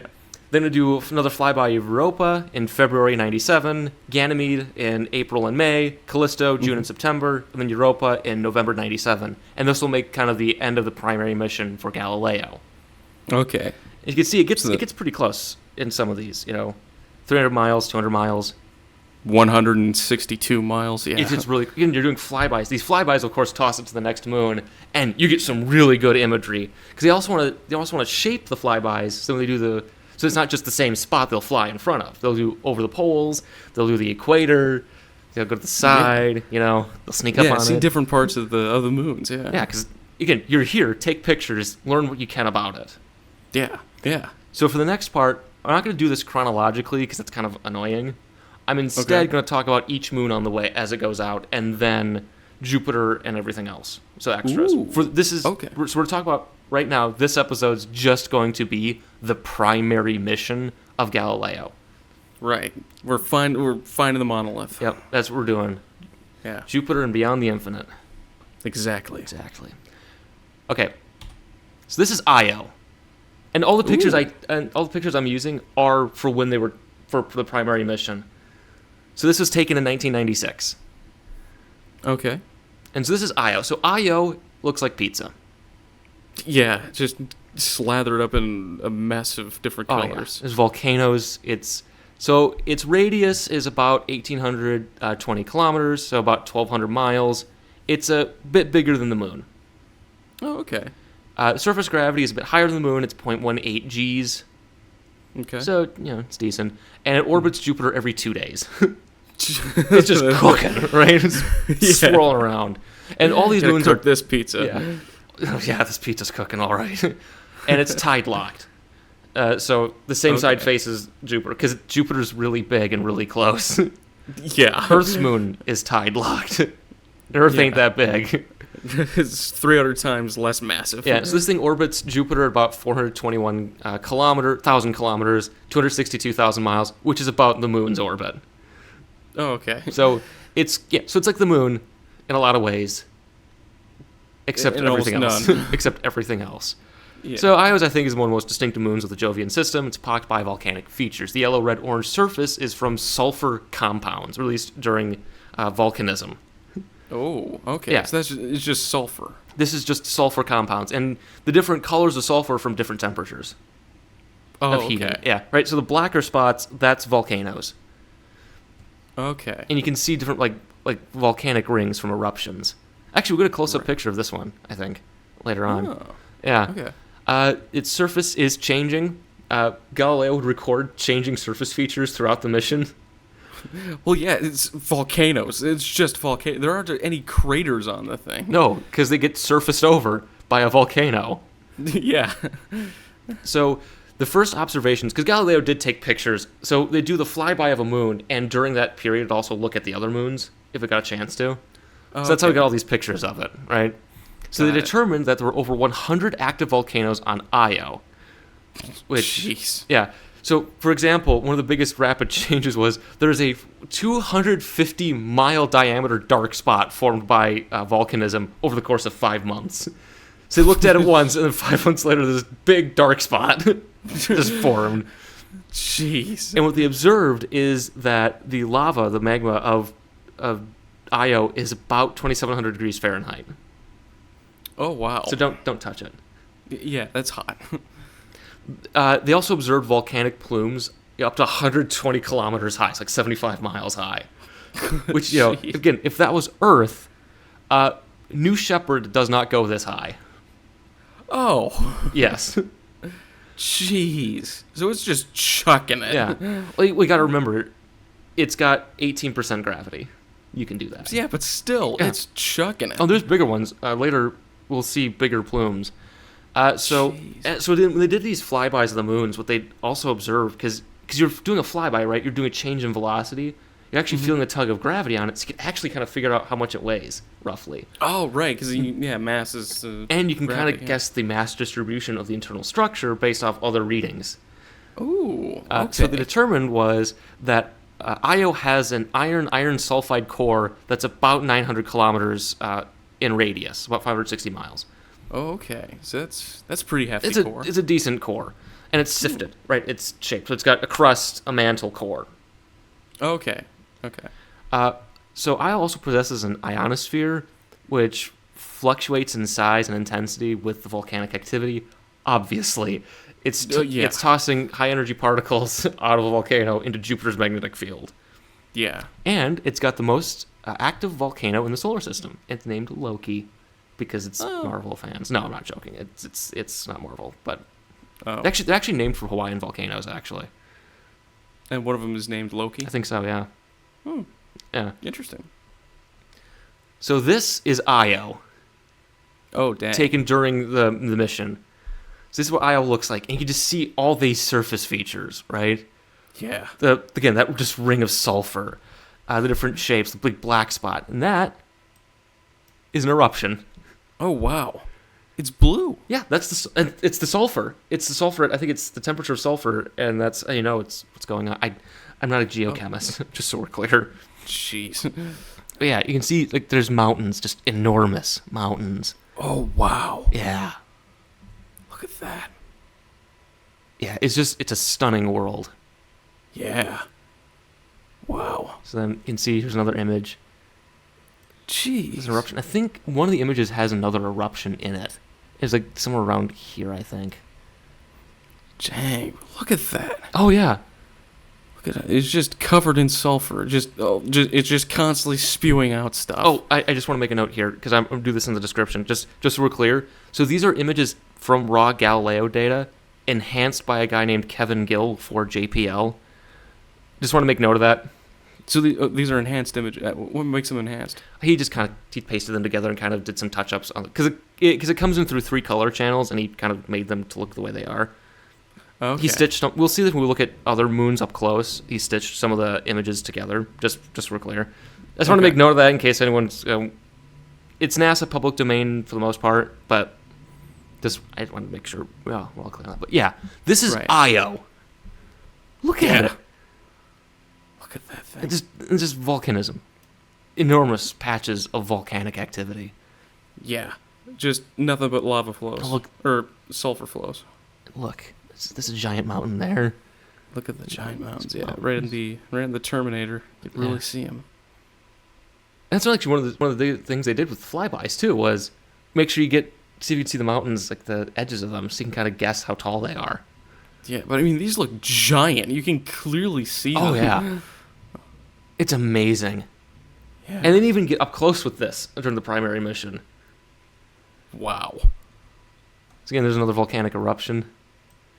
Again, it's Io. Oh, there's 2. Yeah. See, there's one there. There's one there. Yeah. It's just it's a stunning world. I think the second one that you circled, I think in the first image on the left, that's the little this one? darks. No, the one below it. That one? No, go back. Oh. Too far. So so on the left image, lower than the circle. This one. I think that's the one erupting. It actually might be. Yeah, because it could be making the plume rate. Of course, I'm using yellow. Yeah. So that could be the plume or a giant spider. Yeah, it's a giant spider. It's a giant spiders of Io. Yeah, it's the giant spiders of Io. And that's constantly trying to kill with volcanism. That just sounds like a 1950s, pulp story. The giant spiders of Io. Yeah. It has about as much scientific understanding as the authors do. Yeah. So Io is not... Don't do much on the primary mission because one flyby, December 7th, didn't do anything. Yeah. They're just looking at it. Because of all the technical problems that Galileo breaks a lot. Yeah. So now we're on to Europa. This is the one that everyone loves talking about. This is, it's all the right. I made the little caption. All these worlds are yours. 2010. Yeah. So this one's, I think, the smallest of the Galilean moons. Yes. Yeah, Yes, it is. because it's 1,560 kilometers, so about 970 miles across. It's about 90% the size of the moon. Surface gravity is about 13% Earth gravity, and it whips around the moon. Not the moon. The Jupiter. At every 3.5 days or so. So twice as long as Io. And it's about twice as far out as Io. Yeah. So, makes sense. Would be 1.5784 something times the distance, because that's the resonance you get. Yeah, right? because it's 124. Yeah. Yeah, and that's because of the a cubed equals p squared. Yeah, I remembered this when I was really interested in planets. Yeah. Wait. I mean, they're fascinating. Oh, yeah, they are absolutely fascinating, but rocket propulsion is more my speed. What kind of engine does Galileo have? What's its propellants? What's the pressurization system? Ooh, it's pressure-fed engines. Ah, nice. Yeah, correct. Yeah. Those didn't break. Wow. So Europa is that moon that everyone loves talking about because everyone thinks there's life there. Is there? Well, we don't know. Oh. So it's composed of silicate rock and with a water ice surface. It's frozen. Okay. It's a big frozen chunk of ice with rock in there. Yeah, looks like a giant dirty glacier. Yeah, and the surface, of course, is lined with they're called like line. I don't know how to pronounce any of this. They're lines. Yeah, lines which are cracks in the ice. But it doesn't have that many craters. It's actually one of the smoothest moons in the solar system. Ooh. Except for this crater right here. Yeah, it's very noticeable. It's Pywell crater. They actually thought it was a mountain because of how bright it was. Oh. It's not. It's a crater. It's the other way around. It's a big hole in the ground. Yeah. Now, of course, if you're a planetary geologist nerd, the lack of craters on Europa's surface means It's young surface. there's surface activity. Yeah. That makes it interesting. Now, magnetometer data suggests that there's a briny subsurface ocean in Europa. This is where they think life is. So the magnetometer data for the mission was different whenever they did a flyby of Europa compared to the standard Jupiter magnetic field, right? Okay. What could do that is briny, salty water because they're ions in the water, so you can measure that. You actually measure the changes in the magnetic field because of the ions, because they're going to interact with Jupiter's magnetic field. Oh. I am not a planetary geologist, mind you. Okay. But it's interesting. Yeah. There's a subsurface ocean. There's oceans. There's water. So that's what's creating the magnetic differences. Yeah. Huh. The ions interact with Jupiter's magnetic field, and that's what does it. So actually what they did was they observed Europa on one side of Jupiter, and then went to the other side to see if it would flip. Because if it was just Jupiter's magnetic field, it would be the same, right? It'd be aligned the same way.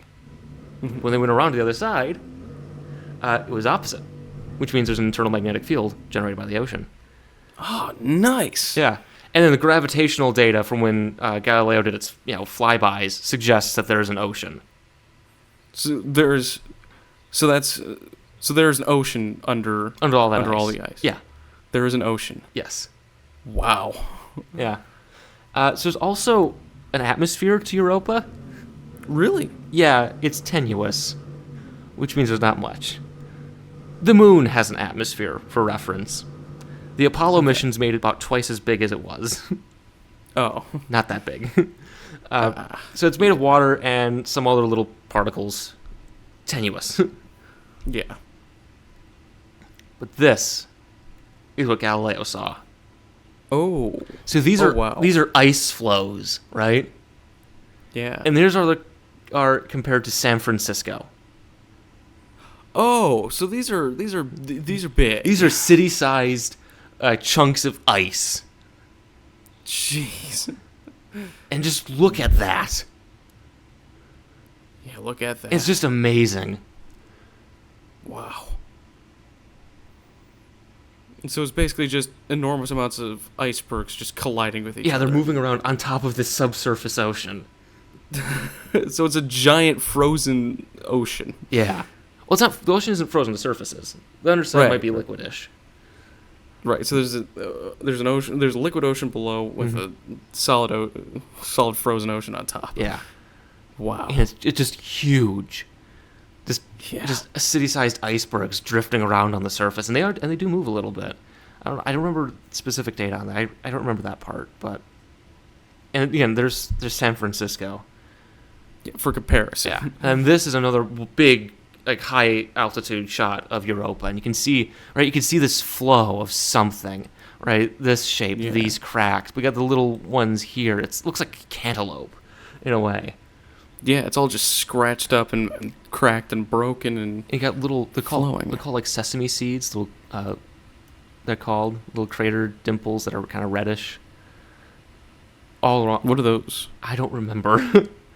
Again, there's so much data from Galileo that just trying to parse all of it to something I could do in, our 3-part series is just, there's so much.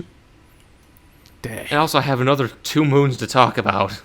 Oh, yeah. And Jupiter itself. So, yeah. So this is Pibble Crater here. It's a big crater feature. And the cracks, the lines, and this is, again, you see how big this is. This is a really big chunk of Europa that we're seeing. Yeah, this is huge. And this was one that was enhanced by Kevin Gill. As you can, he talks about this. This is where I got it. So there's actually JPL image database that I used, and then I used Kevin Gill's Flickr page, which, again, I've linked in the description. Don't worry. You can look at these. Okay. I didn't use all of them. There's so many pictures. But, and you can, so what's interesting here, so take a look at these kind of ridges. What's interesting about them? They're kind of doubled. Yeah. Isn't that weird? Yeah, that is. Why are they doubled? I don't know. We don't know, really. I think the theory is that that's where kind of water ice is kind of going up, kind of like the mid-Atlantic ridge. Right? So it's kind of coming up like this as they're moving apart like that. Right? So more material just kind of comes up and deposits. I think that's the theory I read. Okay. Yeah. Huh. And they've got these lines, the ice, the water ice, just kind of frozen like that, and the different lines and the crisscrossing, and got the big canyon system here. Yeah, and a bunch of different depressions with red stuff in there that we don't know what it is. Yeah. Yeah, that is. Right. And it's all over a giant ocean that we've never seen the inside of. Yeah, we don't know anything about. We're only looking at the surface of these worlds. Yeah. We can only really kind of assess Io's interior because he keeps throwing it up. Yeah. But it's just, and these are just pictures, just the surface. Yeah. It's astounding. Yeah. This is another picture it took. Again, these are enhanced images. We've seen what Europa really looks like from Juno, which it's a bit more gray, kind of more gray-brown. Yeah. Less, obviously, it doesn't, these enhanced images, but they look really good, though. Oh, yeah. It's an entire world. Okay, there's the crisscrossing, the double ridge, the double ridges, which again that is one of the big points of interest of Europa is what's doing that, and the kind of what's going on there. Yeah, the geology, and these are stitched together, I think, by Kevin Gill, or this is from JPL. Okay, I remember. Again, it's both of those. I had both tabs open. I was like, okay, what pictures can I get? I typed in Galileo Europa. What can you find? Again, I linked in the description. You can go look for yourself. There's so many pictures. Yeah. And it's just gorgeous, too. Yeah. And, of course, this is the inspiration for ELU in Kerbal Space Program. Yeah, obviously. Yeah. It's an astounding place. Oh, this is it taken by NIMS. So hot spots, hot and cold spots. You can see you can see this feature right here, right? There it is on so good. There's stuff going on. It's warmer. Yeah. There is stuff going on internally in Europa. I wonder if, this might be the Jupiter-facing side. Tidal forces. Right? I think that might be it. Because if there's Jupiter there, Jupiter's like, come on. Give me. Yeah. Give me that water ice. I'm thirsty. I have a hot spot that an atmospheric probe went into. Yeah. Give me your lunch money. Yeah. Yeah, it's just, there's so many stunning images. And this. So this is about 1,500 kilometers across. I think this way is north. Okay. Yeah. Look at that. That is... Wow. Oh, man. It's an amazing moon. Yeah. All the crisscrossing, the different. You can see, right. This is different than this. Yeah, that's you can see the strands and the curves and the big river shapes too. Yeah, the giant things. Wow. If I was a planetary geologist, I would have more to say with more to gush about. Yeah. All we have is images that we could look at and be awestruck by. Which, again, look at this. This is Europa. This is a moon orbiting Jupiter. Yeah. Up close. Yeah. It's just gorgeous. Now we're going to Ganymede. All right. Ganymede is the biggest moon in the solar system. It is bigger than the planet Mercury. Jeez. Its radius is 2,600 kilometers, so about 1,700 miles. So what 1.52 times the size of the moon. So the moon is pretty. So the moon's pretty big. The moon is pretty big. It is. It's a pretty big moon compared to the others, but Ganymede's even bigger. Yeah. So surface gravity is about 15% g. Again, about what you expect. Its orbit is about a little. So wait, it's lower than Io's. Yeah, because Ganymede's less dense. Oh, okay. Yeah. Because again, Io has a solid chunk of iron that's half its radius. Yeah. Right. Yeah. Ganymede's a bit bigger. So this orbits Jupiter a little over a week. So it's about 1 million kilometers, or about 670,000 miles out. Okay. Ganymede's the largest moon in the solar system. It'd be a planet.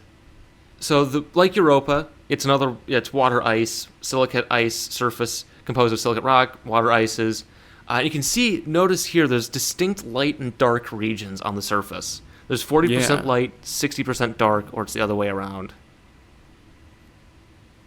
It's basically half and half. Yeah, it's about half dark and half. spots, light spots. So what they think is the dark spots are the older surface, and the light spots are newer.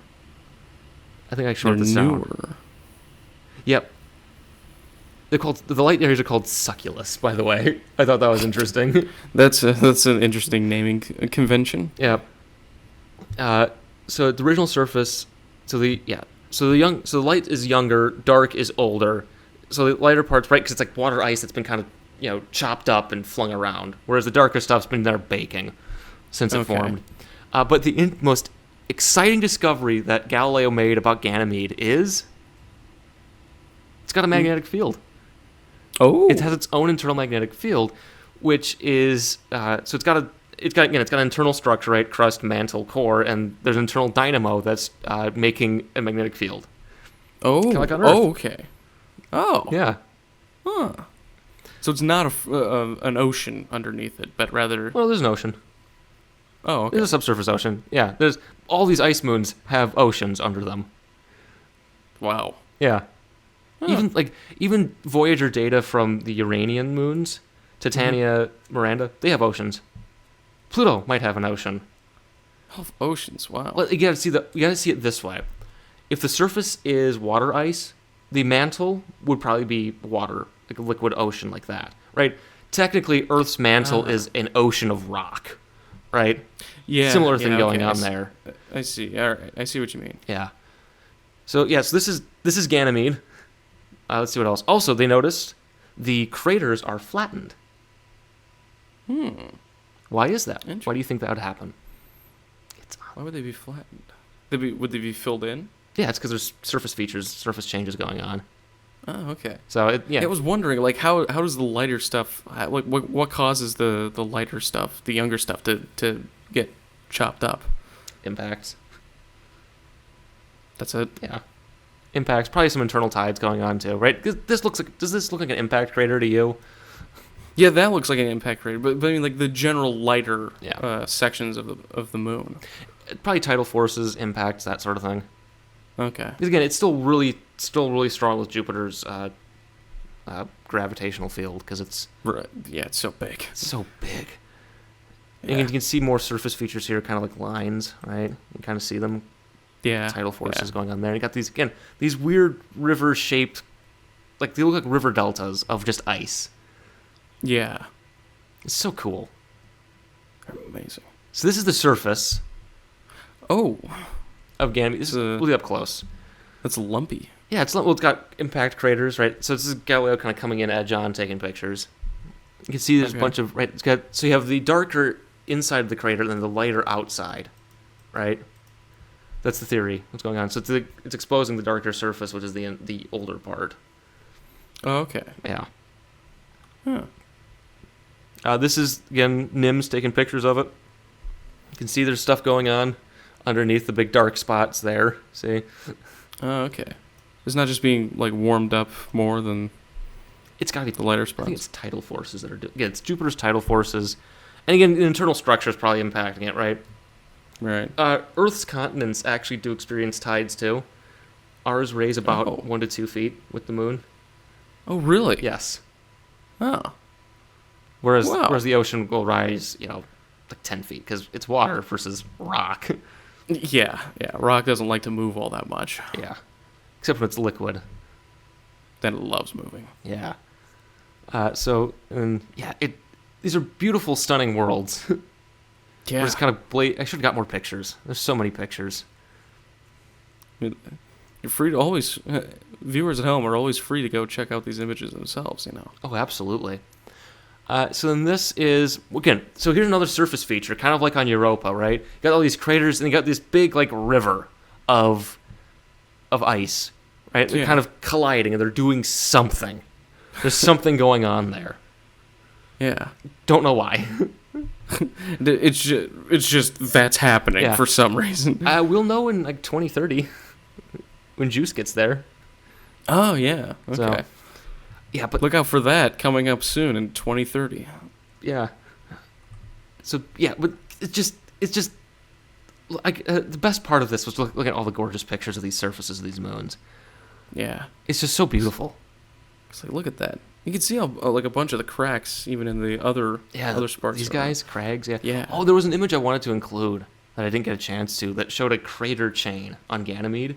So it was like a crater, and then another one, and then another one, and then another one, all in a chain, right? Because it's an object that broke apart and just hit it. And just Yeah, the moon's got basically those too. carpet bombed. Yeah. Yeah, moon's got them too. Yeah. You can find those. It's really cool. Shame I didn't put that in. I forgot to do that. It's okay. I mean, there's so many pictures. Oh, there's thousands of pictures. Yeah. Wow. Yeah.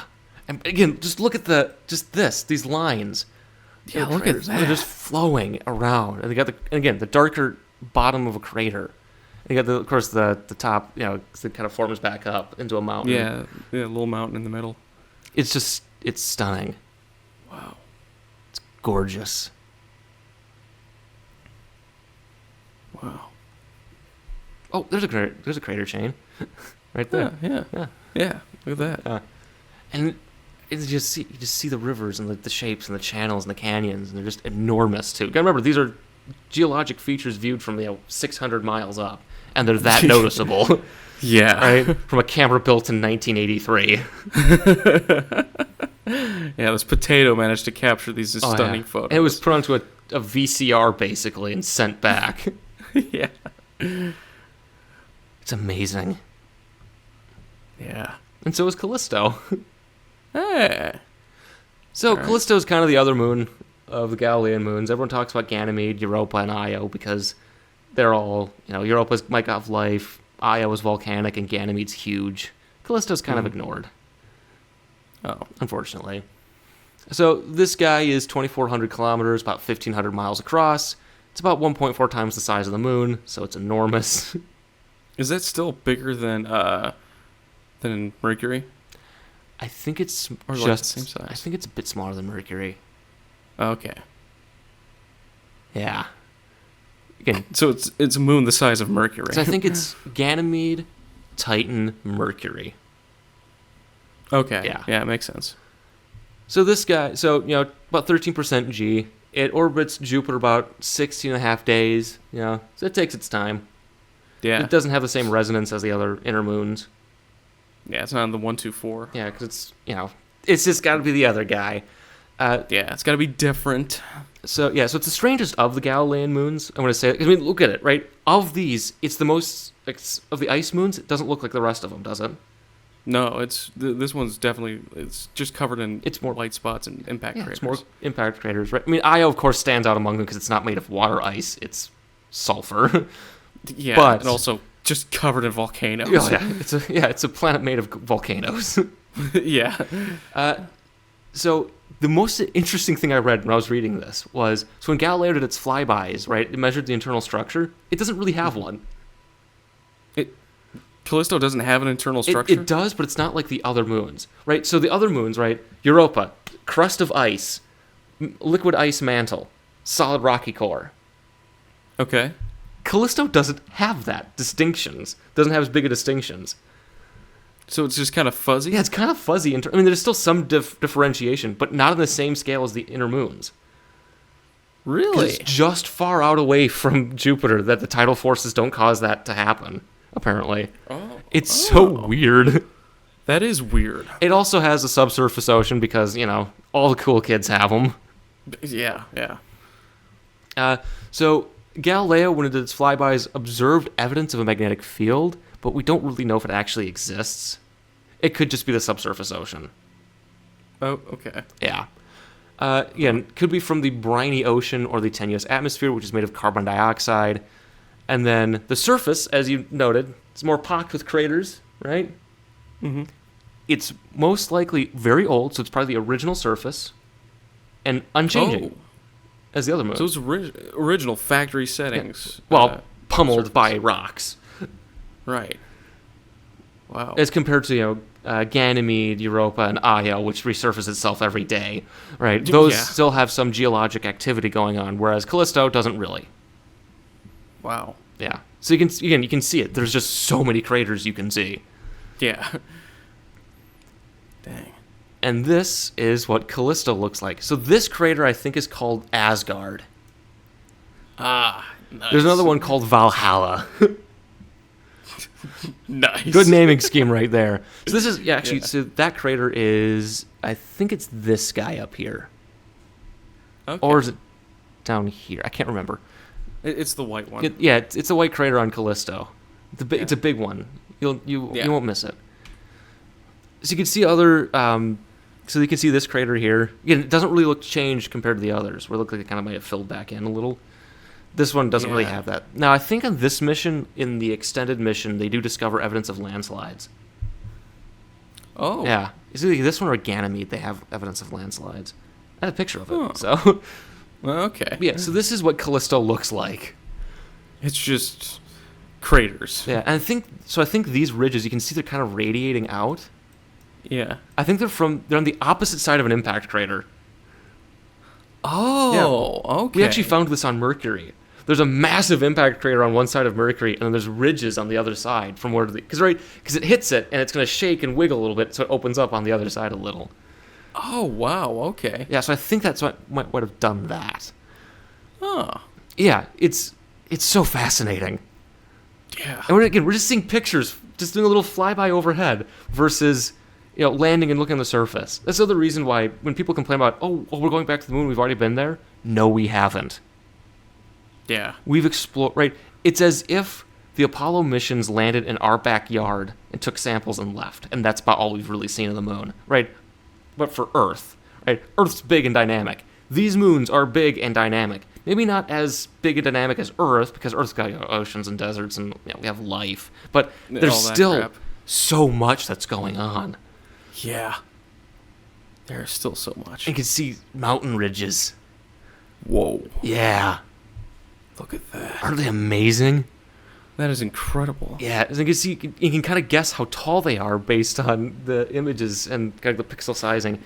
I didn't get any of the data for that, but they're big and interesting. Yeah. Wow. You can see that the part of the land over to the right is much lower than the land to the left. That might be the crater roll of this guy. Oh. Might be. Because if you're doing a flyby, it's the same spot. You kind of edge on and look at it. Right. It might be that. Because you can see also here, look at you see the cratering here, right? It looks more like the moon than the others. Because there's no surface dynamism. Yeah. So Also looks very very I don't know. Well, I've lost the word for it, but it's very rough. Yeah. You know, it's very imperfect. Yeah, because it hits it and it stays. Yeah. Where the others will. I always just like, nope, you're not there. Go away. Bury it. Go Yeah, away. it's just gonna flood it over with go away. sulfur. Like sulfur, son. Here's some more. Here's some sulfur. There you go. Or Europa, slowly just kind of massaging out to the tidal forces. But this doesn't really change. Oh, just static. Yeah. You can see again. There's more of the craters. So I think so if you look in these craters, right, it looks kind of dusty. Mm-hmm. So they think there's landslides that are going on. So there's still some tidal forces from Jupiter, but not as strong. So it might be causing some of this to happen. So it just caused a little bit of that erosion, just a tiny bit of landsliding occasionally. Yeah. It's so interesting. And then this, I think, is the impact crater that made the shape on the other side. So this, I think, is Valhalla.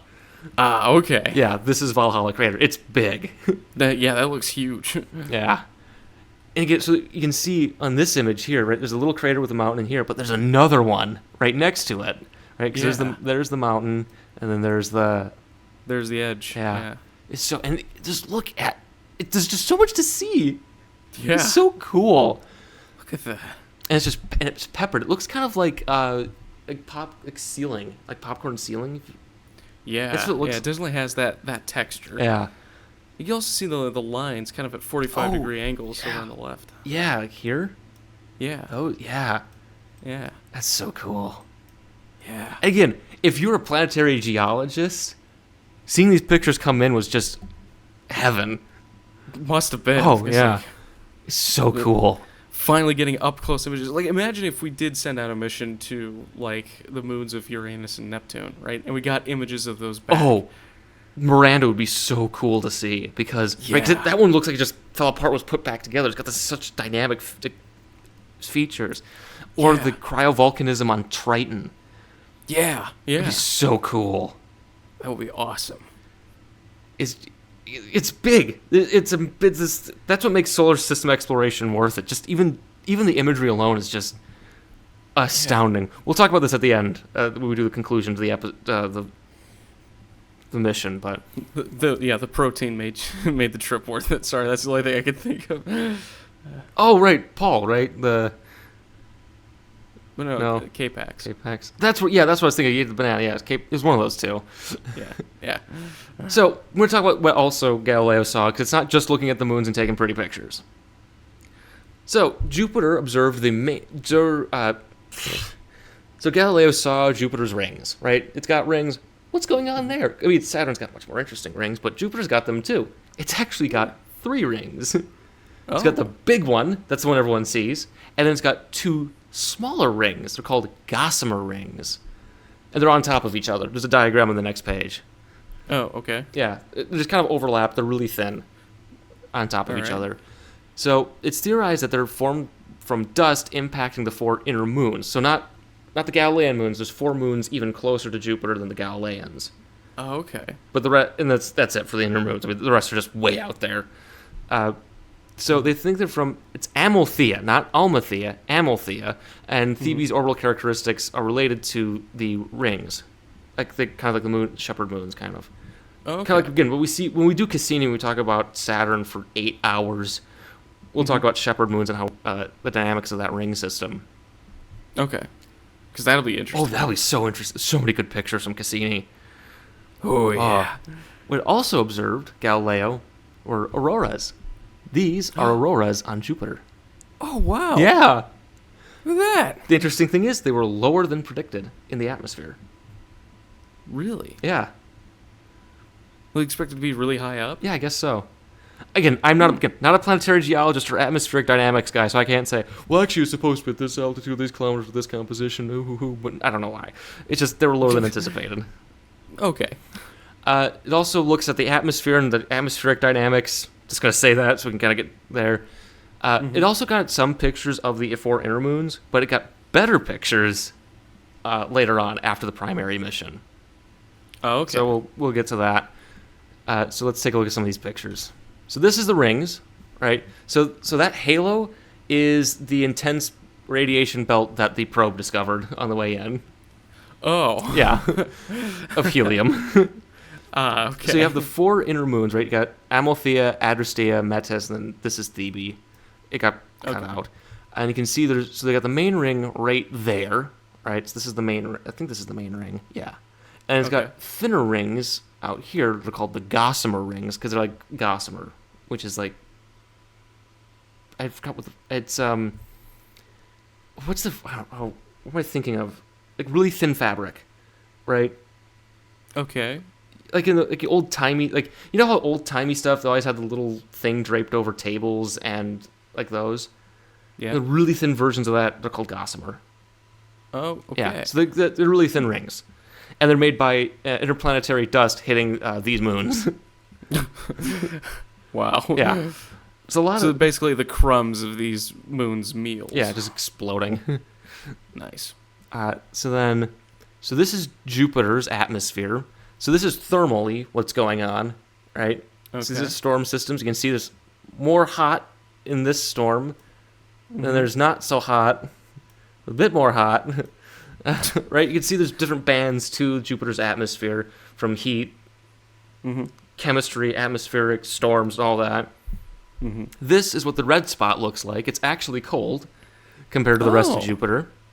Yeah. Which is really interesting. That is interesting. And then, so this is Jupiter taken in infrared during an eclipse.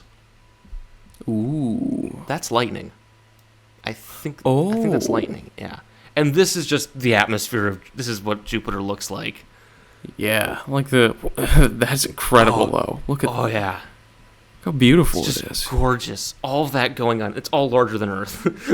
It's yeah, enormous. And it's clouds of ammonia. Ammonium's like hydrosulfide and some water. Methane. Just so much is going on. Mixing, traveling at different speeds, rising, falling, warming up, cooling off. All just swirling together. It's astounding. Again, the pictures from Juno, I think, are some of the best of Jupiter. Yeah. Remember, this is with a potato camera on a tape recorder built in the 80s, launched in the 90s. Yeah. So this is the Great Red Spot, obviously. This is what it looks like, I think, this is also false color. We actually see a real color image of some storms later on. Okay. So this is what kind of, so this is actually a hot spot right here. And you can see there's, atmosphere is moving in here. It's curling around this, while this band is going this way in terms of atmospheric, flows. Okay. It's going the other way. It's this massive dynamic atmosphere, right? Giant Hadley cells, right? So much is going on. It's all mixing together. And we don't know anything about planetary science to appreciate this, which is very unfortunate if you ask me. Yeah, it's pretty unfortunate. So this is Jupiter with NIMS with different, spectra. You can see different hot spots, different cold spots, different storms, what's going on. Right? You can see I think this one's kind of interesting. It's like an Andy Warhol painting. I think about it, right? You got the different... so that's what's going on. I mean, I like how in each of them you can clearly see the Great Red Spot. Yeah. It's a giant storm. It's been going for, 300 years, I think, and it's not letting up. Yeah. So interesting. And you can kind of see, the different swooshes here from the... Yeah, the turbulence from the storm. Yeah, which, again, the size of planets. Yeah. Because it's 10,000 kilometers across right now? Yeah. Or 10,000 miles across, which is bigger than Earth. When we get to the Millennium mission, I think, we're going to see 2 storms the size of Earth collide. Oh, dang. Yeah. And in this picture right here, so that is lightning. Ooh. That's lightning on Jupiter. Wow. It's got lightning. Which is really cool. And this marks the end of the primary mission. I'm an aerospace engineer, which means I don't know anything about planetary geology. There's rocks and stuff, okay? That's all I know. So Galileo has a really interesting 400 Newton pressure-fed engine. Yeah. Oh man. All right. Let's keep going. So the thing with a lot of these kinds of missions, which they cost a lot of money, is they have a set primary mission. They want to design the spacecraft and the equipment and all the science readings to go for a certain amount of time, right? It's called the primary mission. Right. And that's what we covered last episode. That's the last episode. Just 2 years. Now, in reality, most of these spacecraft can survive a lot longer. And, it's up there. It's still working, mostly. It's been up there. You can still do things. So they do what are called extended missions, right? Cassini was supposed to last like 4 years around Saturn, and it lasted, 16 or whatever. 20, yeah, whatever it is. It was a 20-year mission, but it took 6 years to get there. Oh, right, okay. Yeah, right? So, and this happens with moon missions, Mars missions, right? 2001 Mars Odyssey is still orbiting Mars. It launched in 2001. So that was 23 years ago. Yeah, that's quite a long time. It's been there for a while. So the first extended mission was called the Galileo Europa mission. They named it that specifically so it wouldn't be called extended. It's just, look, we're going to do more with this spacecraft, not just extend it. We're going to look at Europa because Europa is interesting. Right, okay. So this would go from December 8th, 1997 to the end of 1999. Okay, so another 2-year... yeah. Basically another 2-year mission. Now, there's no Millennium Bug on this because this thing's too old for a Millennium Bug. Okay. It's caveman tech. But this would be done... It's a tape recorder. Yeah, the tape recorder. So the budget for this will only be $15 million a year and a reduction to 20% of the staff that they started with. At this point, most of the people had gone on to other greater projects like Cassini and probably some of the Mars missions because we're starting to gear up for Mars exploration at this point. Okay. So the big focus would be 4 main things. 1, the Europa campaign. So they go look at Europa some more, because Europa's really interesting. It's a monolith, Yeah. 2, the Io campaign. Can we please actually look at Io up close this time? Yeah, it's all volcanic and stuff. It's really cool. 3, It's beautiful. the Io plasma torus. Okay. It's a weird... So what's going on is it's a byproduct of the energetic charged particles being shot out of Io's volcanoes interacting with Jupiter's magnetic field. Ooh, It's also called the Jupiter Io flux tube, which is really cool. Oh, yeah. It's a really cool thing. The flux tube. Yeah. It's like a flux capacitor, Yeah. Travel through time with it. Yeah, so this is a flux tube.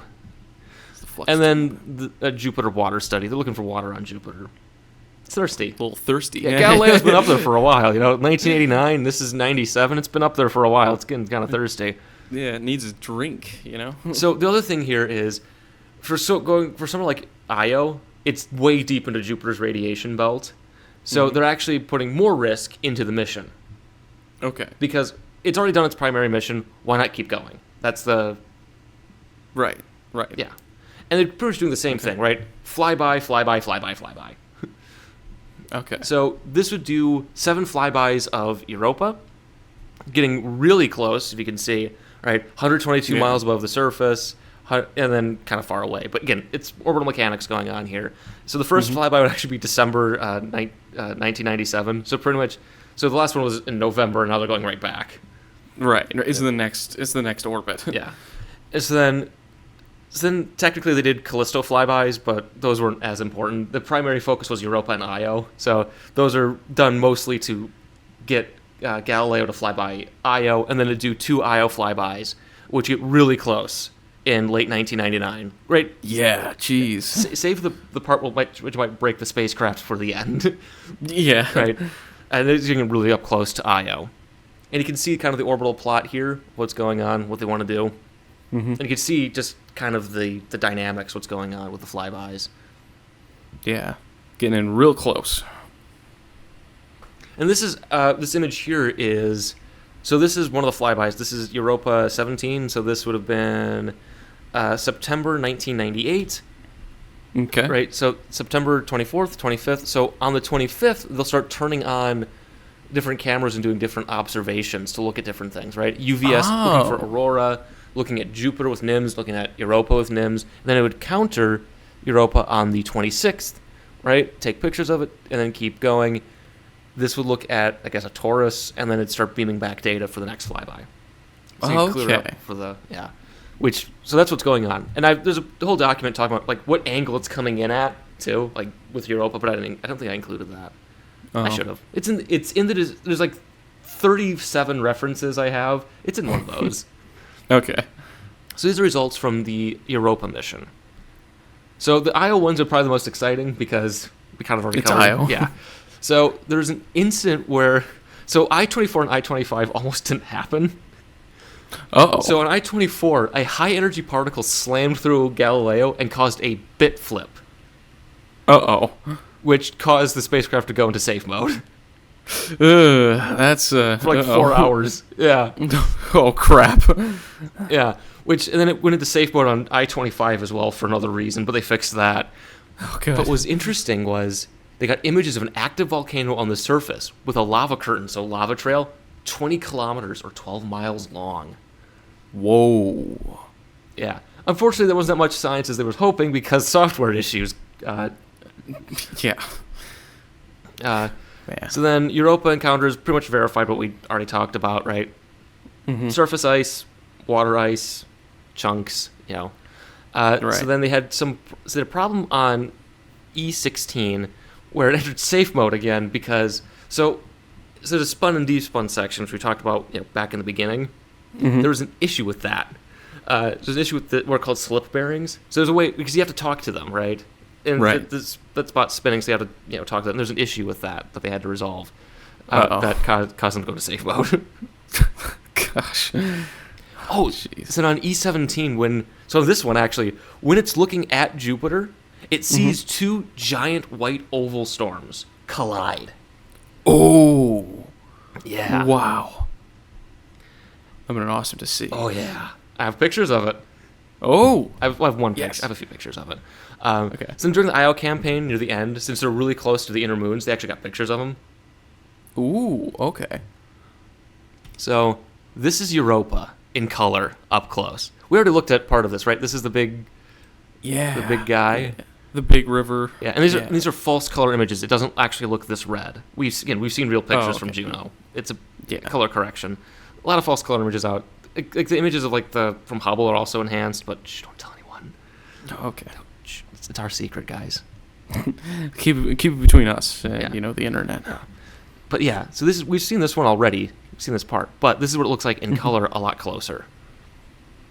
And Wow. it's still stunning. Yeah, it's still incredible. It's just a gorgeous moon.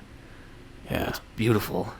There's all that ice and the lineae and the Yeah, ridges. little dips and Oh yeah, the big river flowing through the middle.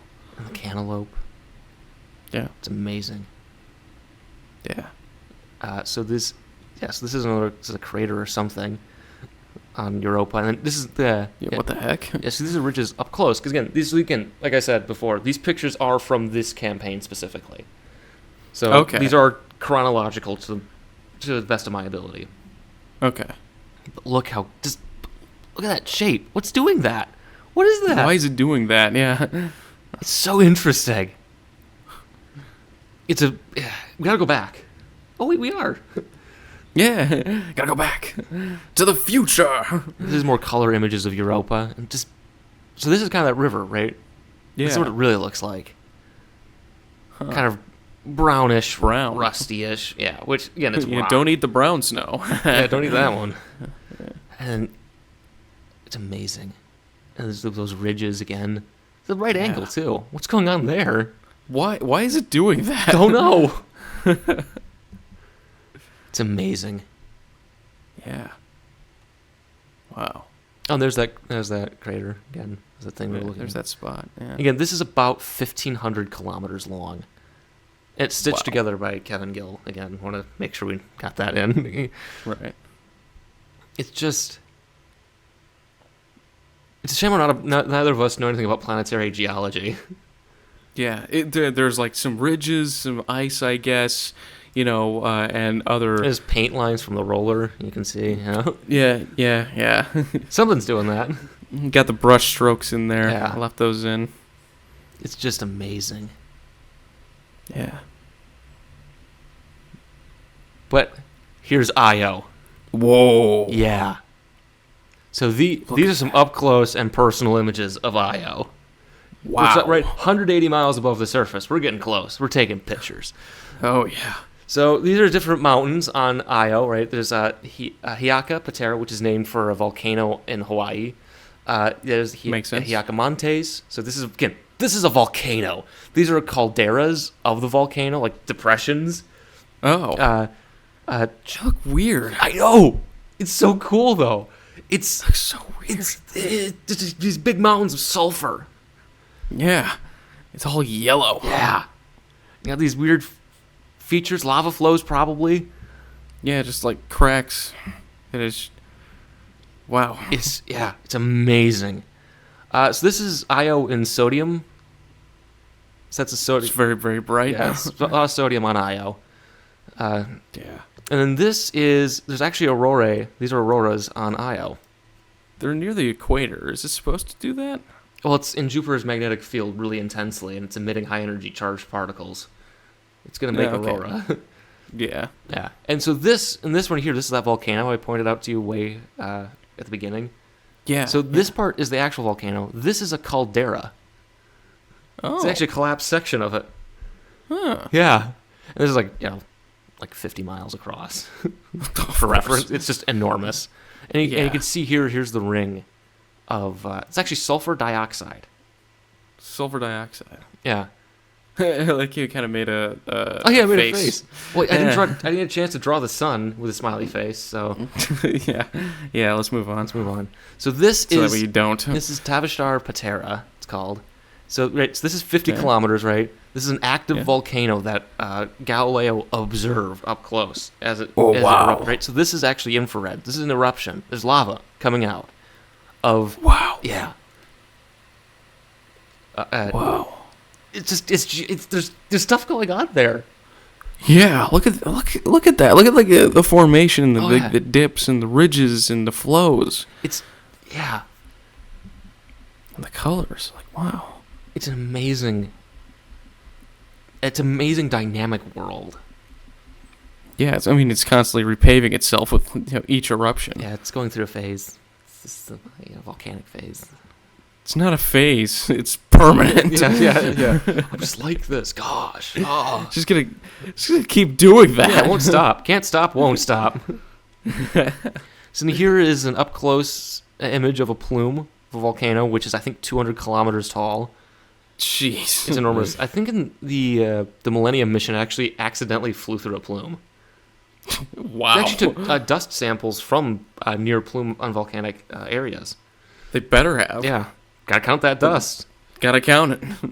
Yeah, but yeah, this is Tavishtar Patera, and it's erupting. So again, this is just different colors of sulfur at different temperatures. That's what all this is. There's some chemistry going on, but it's mostly just heating. Yeah. So these are some images of a volcano. Actually, that's the one we were just looking at. This okay. one. Yeah, there it is.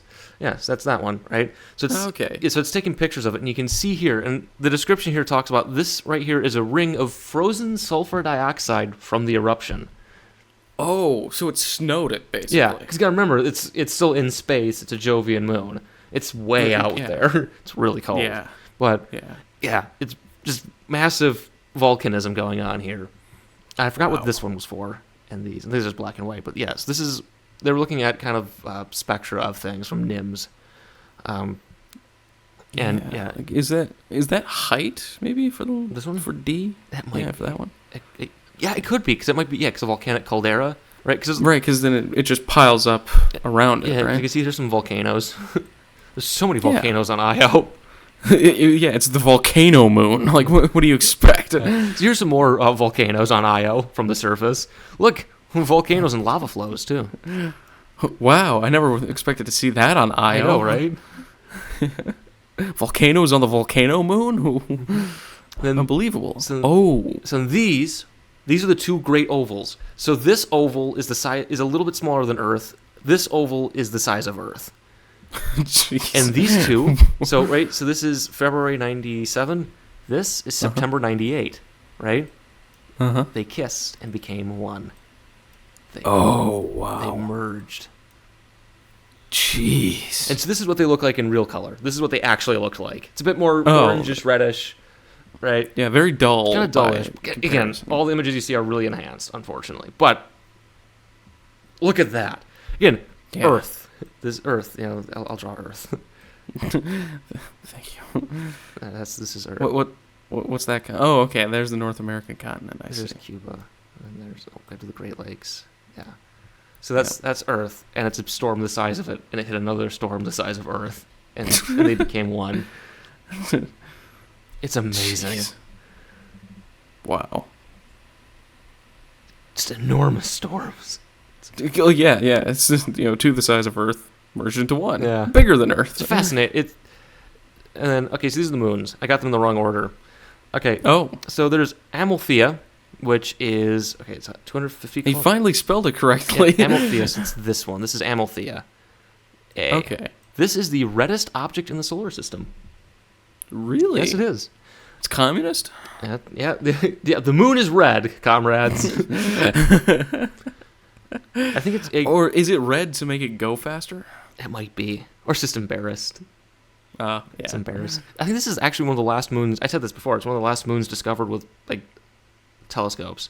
Like, observation with... Makes sense. Yeah, so it's 250 kilometers, roughly, in diameter. It's a bit of a lumpy potato. It orbits about 181,000 kilometers, so it's, kind of... It's in there. It's really close into Jupiter. And it orbits Jupiter about 12 hours. It's a half a day. It's just cooking. So from the time that we started on this call and started recording these episodes, it's gone like a third of the way around Jupiter. Yes. Jeez. It's going fast. And that's why it's red. Yeah. It's red shifted. It's going. Wait, no, that's the wrong way. Never mind. I'll shut up. So then this is Metis. Metis. It's the big. It's the big source of dust in Jupiter's rings.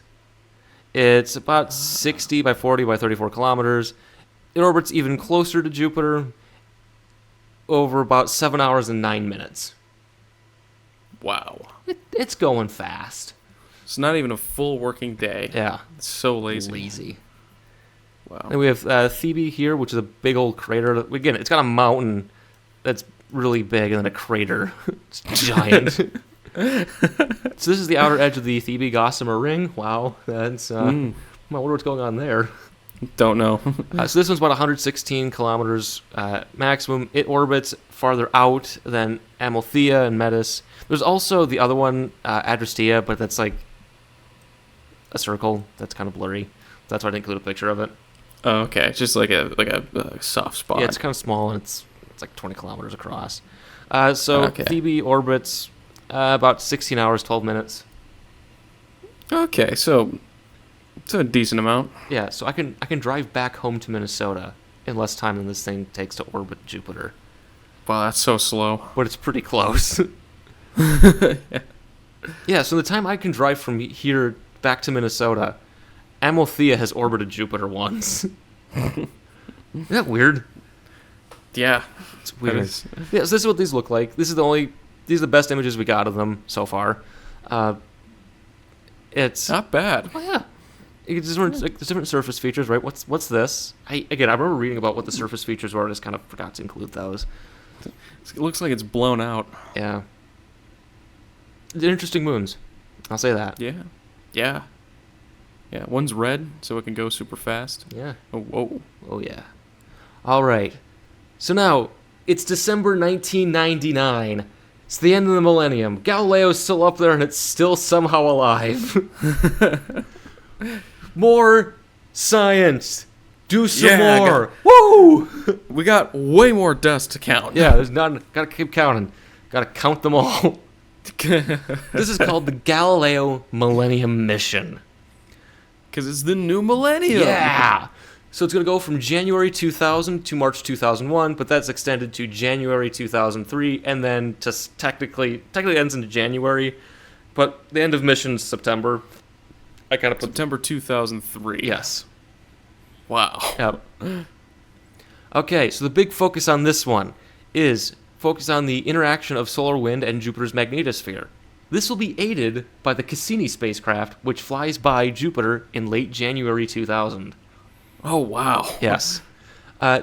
Observe the dynamics of Jovian dust streams. There we go. Yes, counting that dust. Observe Io in eclipse to see what it looks like infrared and that kind of thing. Oh, okay. And then continuing observations of Jupiter's atmosphere, because just can't take your eyes off. It's amazing.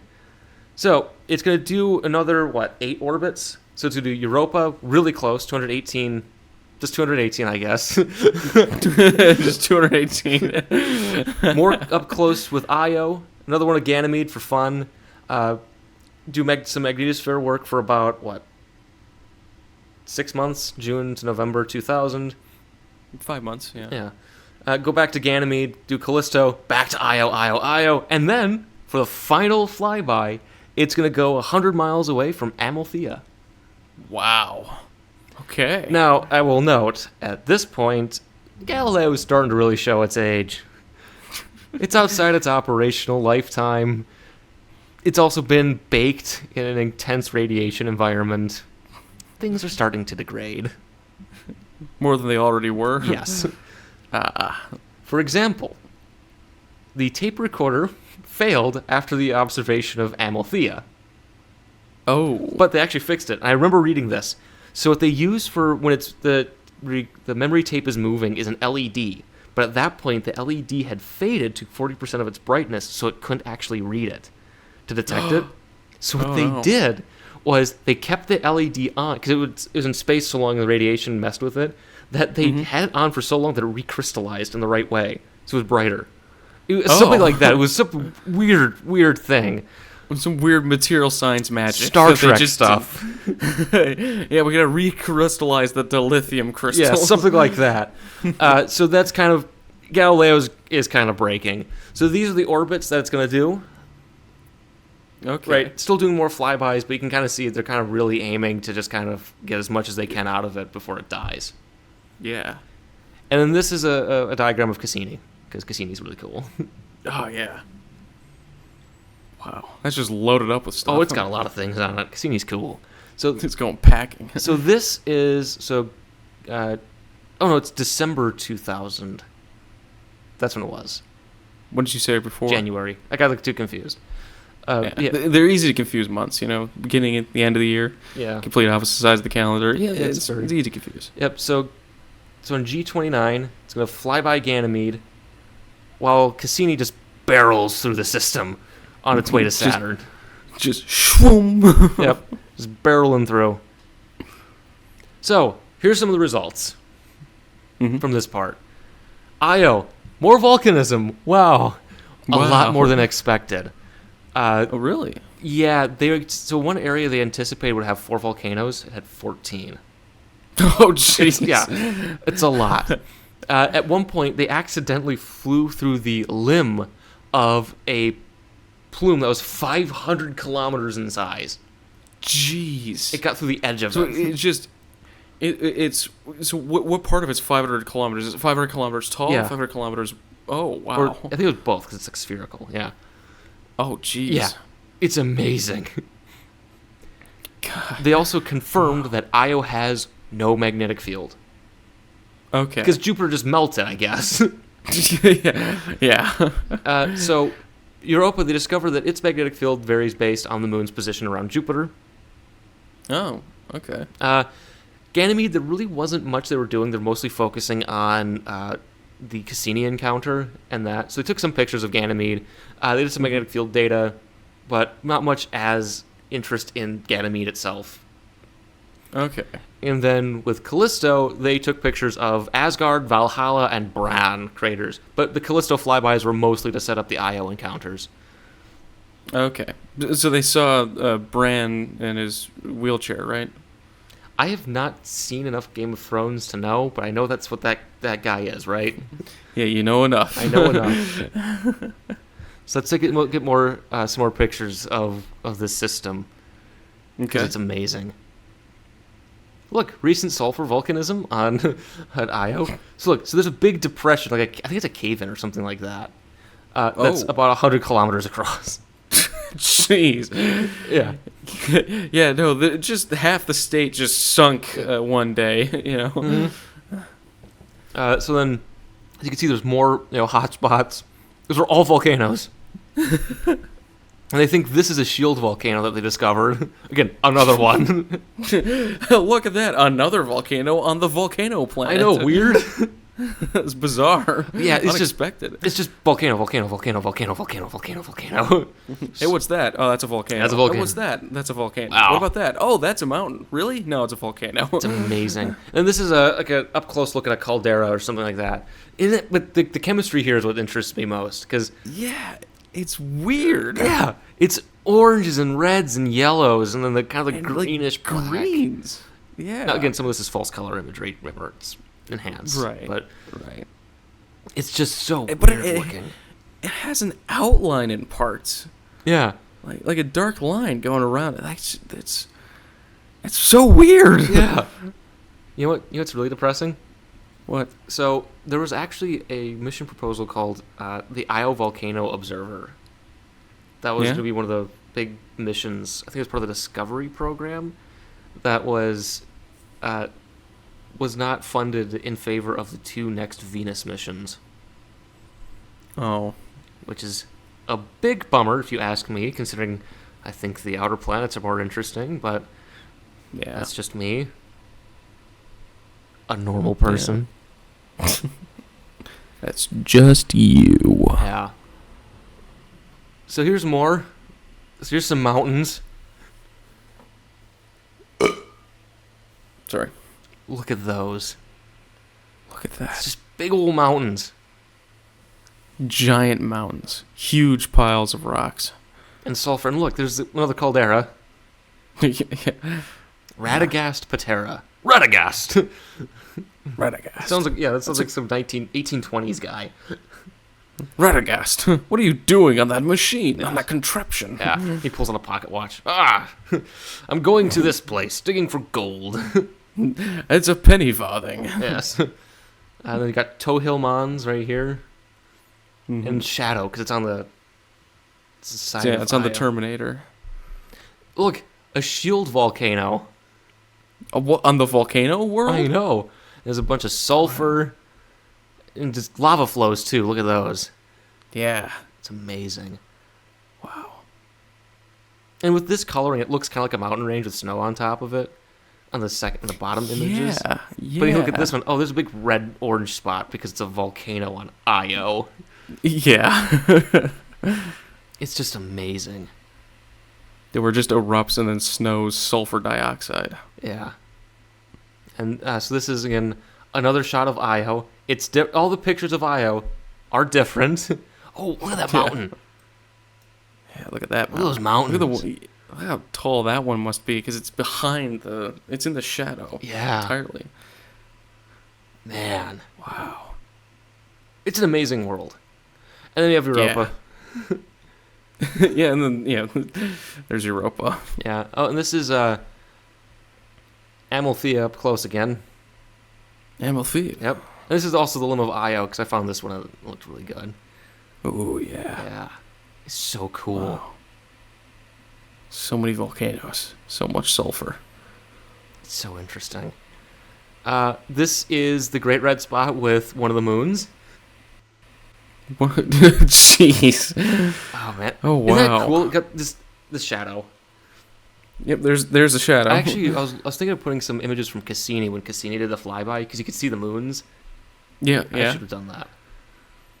I did. Yeah, I did. no, it's okay. didn't. We're just getting images Because I'm strictly from Galileo. Because I'm stupid, I guess. That's okay. Don't worry about it. Yeah. And Just look at that. Look at all the swirling. Look at all the swirling gases yeah. mixed together. yeah, It's just incredible. it's a beautiful, beautiful world. It's dynamic. It's a very beige world. Oh, yeah, it is. Got the orange and the blues and the whites. It's ammonia, and hydrogen, and helium all swirling together. Some sulfides. Yeah. It's amazing. Yeah. We dropped a probe in it, so many years ago, and it said, "Witness me," Yeah. and it's like, witnessed. Yeah. It's just, wow. And these storms are bigger than Earth. Probably not these, but, this one like, might be.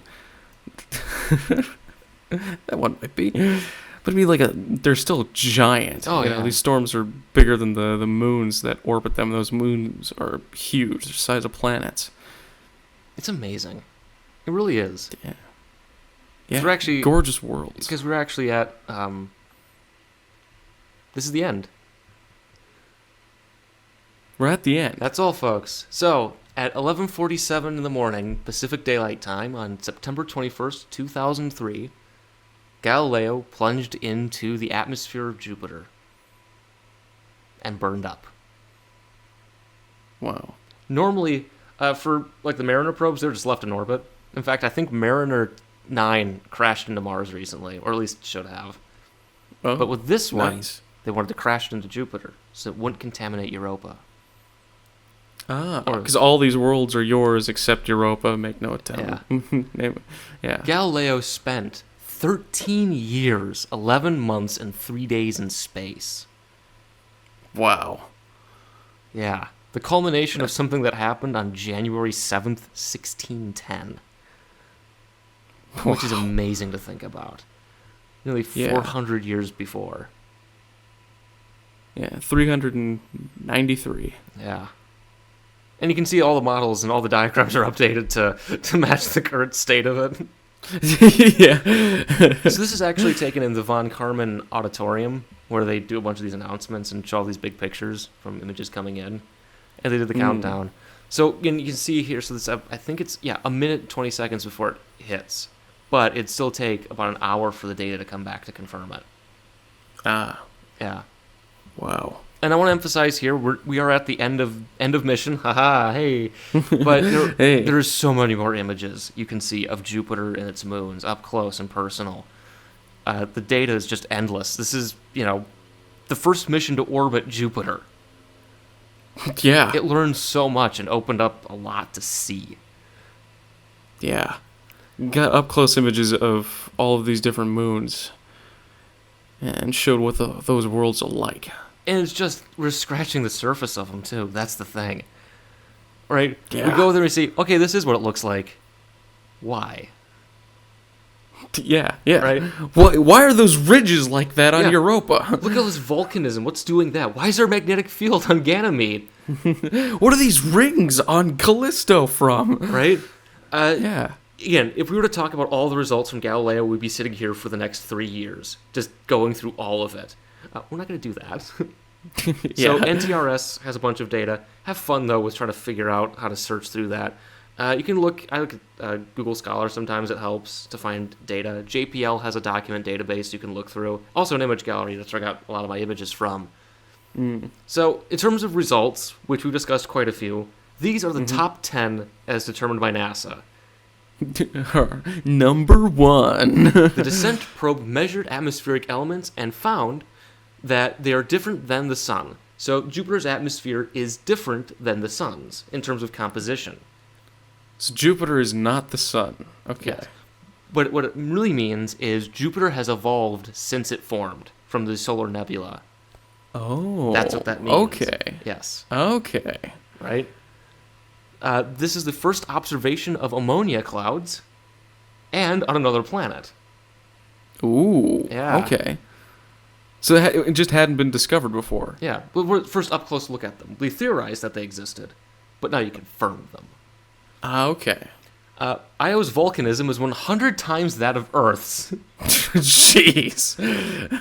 This is an angry little guy. Yeah. This is an angry little world. Yeah.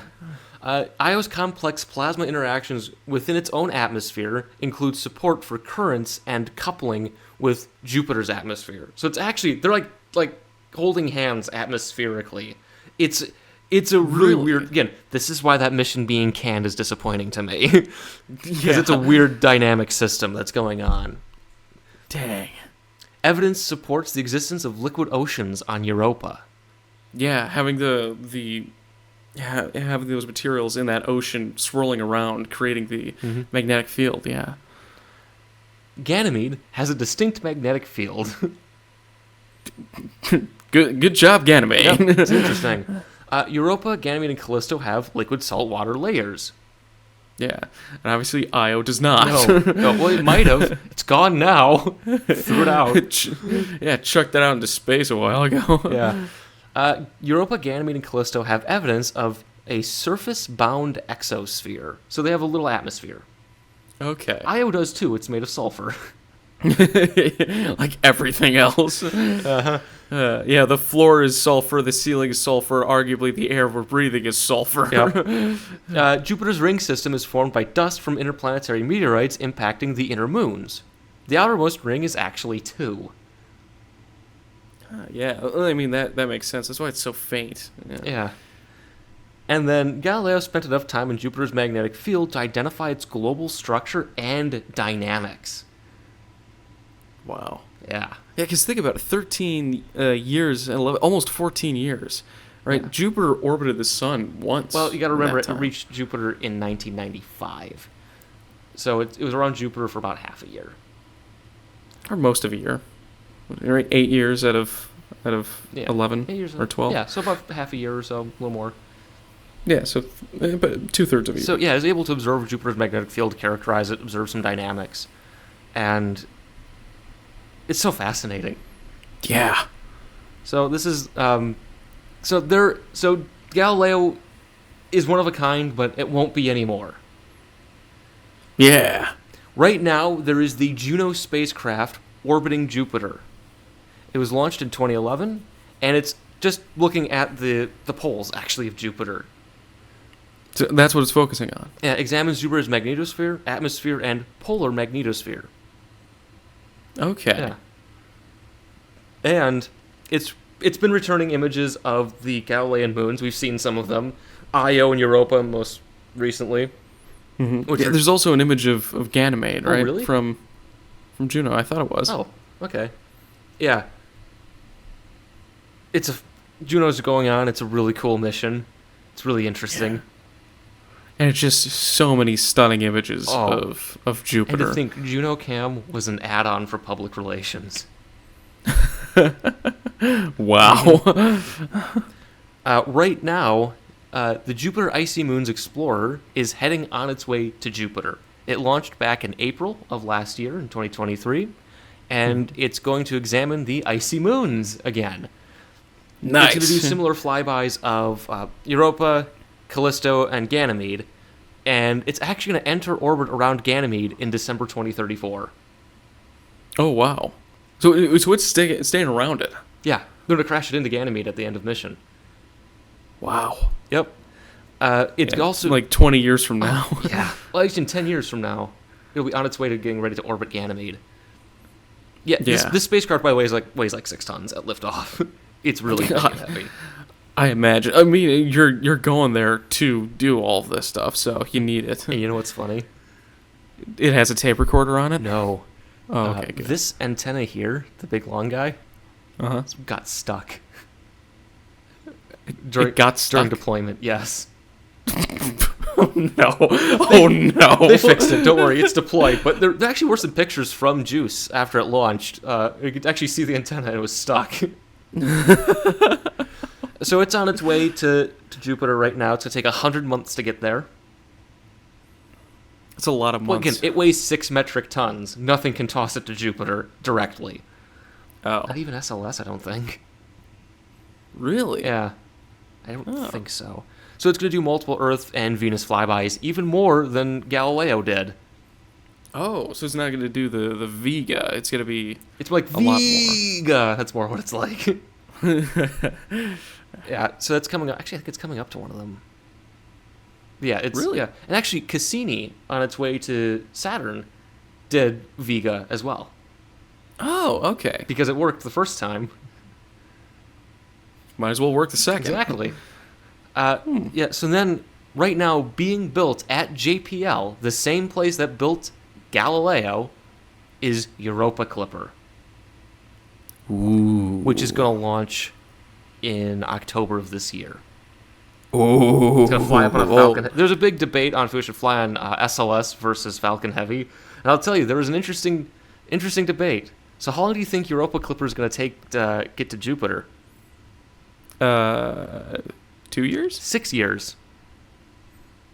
Why is it going to take 6 years? Flying on Falcon Heavy. Falcon Heavy can't toss it directly to Jupiter, but you know what can? SLS. SLS, but it's not going to do that anymore. It's being built. Again, It's the same thing. It's the same problem. So they had to. So the funniest part of all this was everyone saying, "See, I told you Falcon Heavy is so much better than SLS in all these ways." You talk about total mission cost savings by using Falcon Heavy, $150 million out of like a $2 billion budget. Oh wow! Look at those savings. Yeah, because they had to modify Europa Clipper to go fly by Venus, just like Galileo, just like Juice. So this one specifically is going to do flybys of Europa and get up close and personal pictures of it again, because they're trying to figure out, what's the subsurface ocean even like? Yeah. Try to characterize it by these flybys. And other surface features, of course. But this is it. This is it being built right now. That's the core of it. That's the big dish. Wow. So Juno's already there. Juice just launched, and Europa Clipper is under construction. Yep. Oh, this is exciting. This is going to be exciting. Well, in 2030, when we finally get there, it's going to be an exciting decade of science around Jupiter. Oh, that's going to be awesome. I think the Chinese are planning a mission. I think Tianwen-4 might go there. Awesome. Yeah, the Chinese are going. Japan's not interested. I mean, they just landed on the moon recently, Yeah, right? and it died. Yeah, yesterday. But, different priorities. But yeah, so this is what they're building Europa Clipper. It's going to Jupiter. There have been so many studies for Jupiter orbiters since then. Since during the Galileo period and after, including Europa landers. There have been plans for those. Ooh, that's exciting. Yeah. So that is Galileo. Wow. A massive flagship mission to Jupiter and its moons. I think that is incredible. One of the most astounding things about Galileo, I think, is pretty much every picture we have of Jupiter and its moons is from this mission. Yeah. Every time you look at a textbook. Because it was there. Yeah, it's the only one that was there. Until now. Until now. Which is just... It's an astounding mission. It really is. It is. It is incredible. Just all the imagery, all the science, all the data, and through all the troubles. Oh, yeah. that it went through. Everything broke. It used this caveman technology that they threw under a tarp for 3 years. And the part that I was thinking about when I was reading about this was, wait, 2003, I was alive for this. I was around. I was conscious. I was, I was out and about. Obviously, I was in 3rd and 4th grade when this thing ended. Yeah. That's the part that I find weird to think about. Yeah. Like, Shrek 2 was coming out in theaters, I think. I'm not going to dignify that with a response. Because there's all that. Because I remember all the hype about the Mars rovers, which launched in 2004. I remember all that hype. That's when I really got into space. It was around 03, 04. Hmm. Right around the time this mission ended. Which is strange to think about. Because they started building this thing in 1983, and it finally died in 2003. 30 years. 20 years. Yeah, that's 20 years. Sorry. Yeah. Get your dates mixed up. At least I don't, do misspellings. That was my hard drive. Okay, the tape memory on it got stuck. Okay. Had to go back and tell it not to record on this part of the tape. Yeah, this part of my hard drive. Don't go here. But not for the reasons you're thinking. It was a misclick. I just think this mission's so interesting. It's just you really appreciate. It's kind of weird that no one really thinks about Galileo as much. Yeah, but it's such an incredible mission. Looking back and seeing what it did and the accomplishments that it has. Yeah, because everyone remembers Cassini. I think it's because of the social media aspect to it. Yeah, everyone remembers Cassini. Everyone remembers Voyagers. Right, everyone kind of got excited about Juno and then forgot it existed. Yeah. But yeah, no one talks about Galileo. And then everyone talks about it. They just talk about, the antenna broke. Yeah, which, that definitely was a massive hindrance, but it still pushed through. Oh, yeah, it survived. It still did incredible work. It's a stunning mission. It really is. And it's worth it. I think this thing cost in total about $2 billion. Yeah, that's... Okay. You think about it, it's a flagship class mission. The Mars rovers right now cost about $2 billion. Makes sense, right? Yeah. And we saw a world, and now we have to go back to see more. Now we know what's going on. What's really going on there? Yeah. So interesting. That is. So fascinating. It counted a lot of dust, I'll tell you that. So much dust. Eventually, we will be able to count all of the dust. Yeah, we have to. That's our goal. That's the real purpose of life, the universe, and everything. That is what all of these scientific, space explorations are really about, is mastering and perfecting the art of counting dust. Yeah. So what do you think about this mission? Any favorite parts? I mean, what's not to like? I mean, there's so much. Just the incredible imagery. It's just, yeah. It's. I mean, the lesson from this that I took away from that is, even though pretty much everything on it broke, it still persisted. It still went through. It still accomplished so many of its objectives. It's a tough guy. Yeah, it's resilient. It's a tough guy. It's inspiring. Yeah. And we're going back. Yeah, and now we're going back. It's an amazing mission. Yeah. It's so cool. To Jupiter and beyond. Yeah. So in the next episode, we're going to do STS-39. Okay. That looks like a problem there. It's not. It's a science experiment. This picture is the reason I picked this mission. There's no other reason. I saw this picture and went, what on earth is going on? It's a science experiment. It's so cool. Great Scott. Yeah, this is cool. You see there's the shuttle glow, and there's I know what they're emitting because I've been doing the slides for this one for last week. It's a really cool mission. That's STS-39. Any more concluding remarks? You go back one slide. Wave goodbye to the Galileo and the plasma wave detector. So it's waving right now. See, I'm doing the little wave noises. The motion. There it is. Yeah. Goodbye, Galileo. Galileo. That was Galileo. We are not doing Cassini for a very long time. There's a lot more pictures. There's a lot more going on there. Cassini's years away. Yeah. We're not doing Cassini for a while. Yeah. Well, all right then. Yeah. Until next time, this has been End of Mission.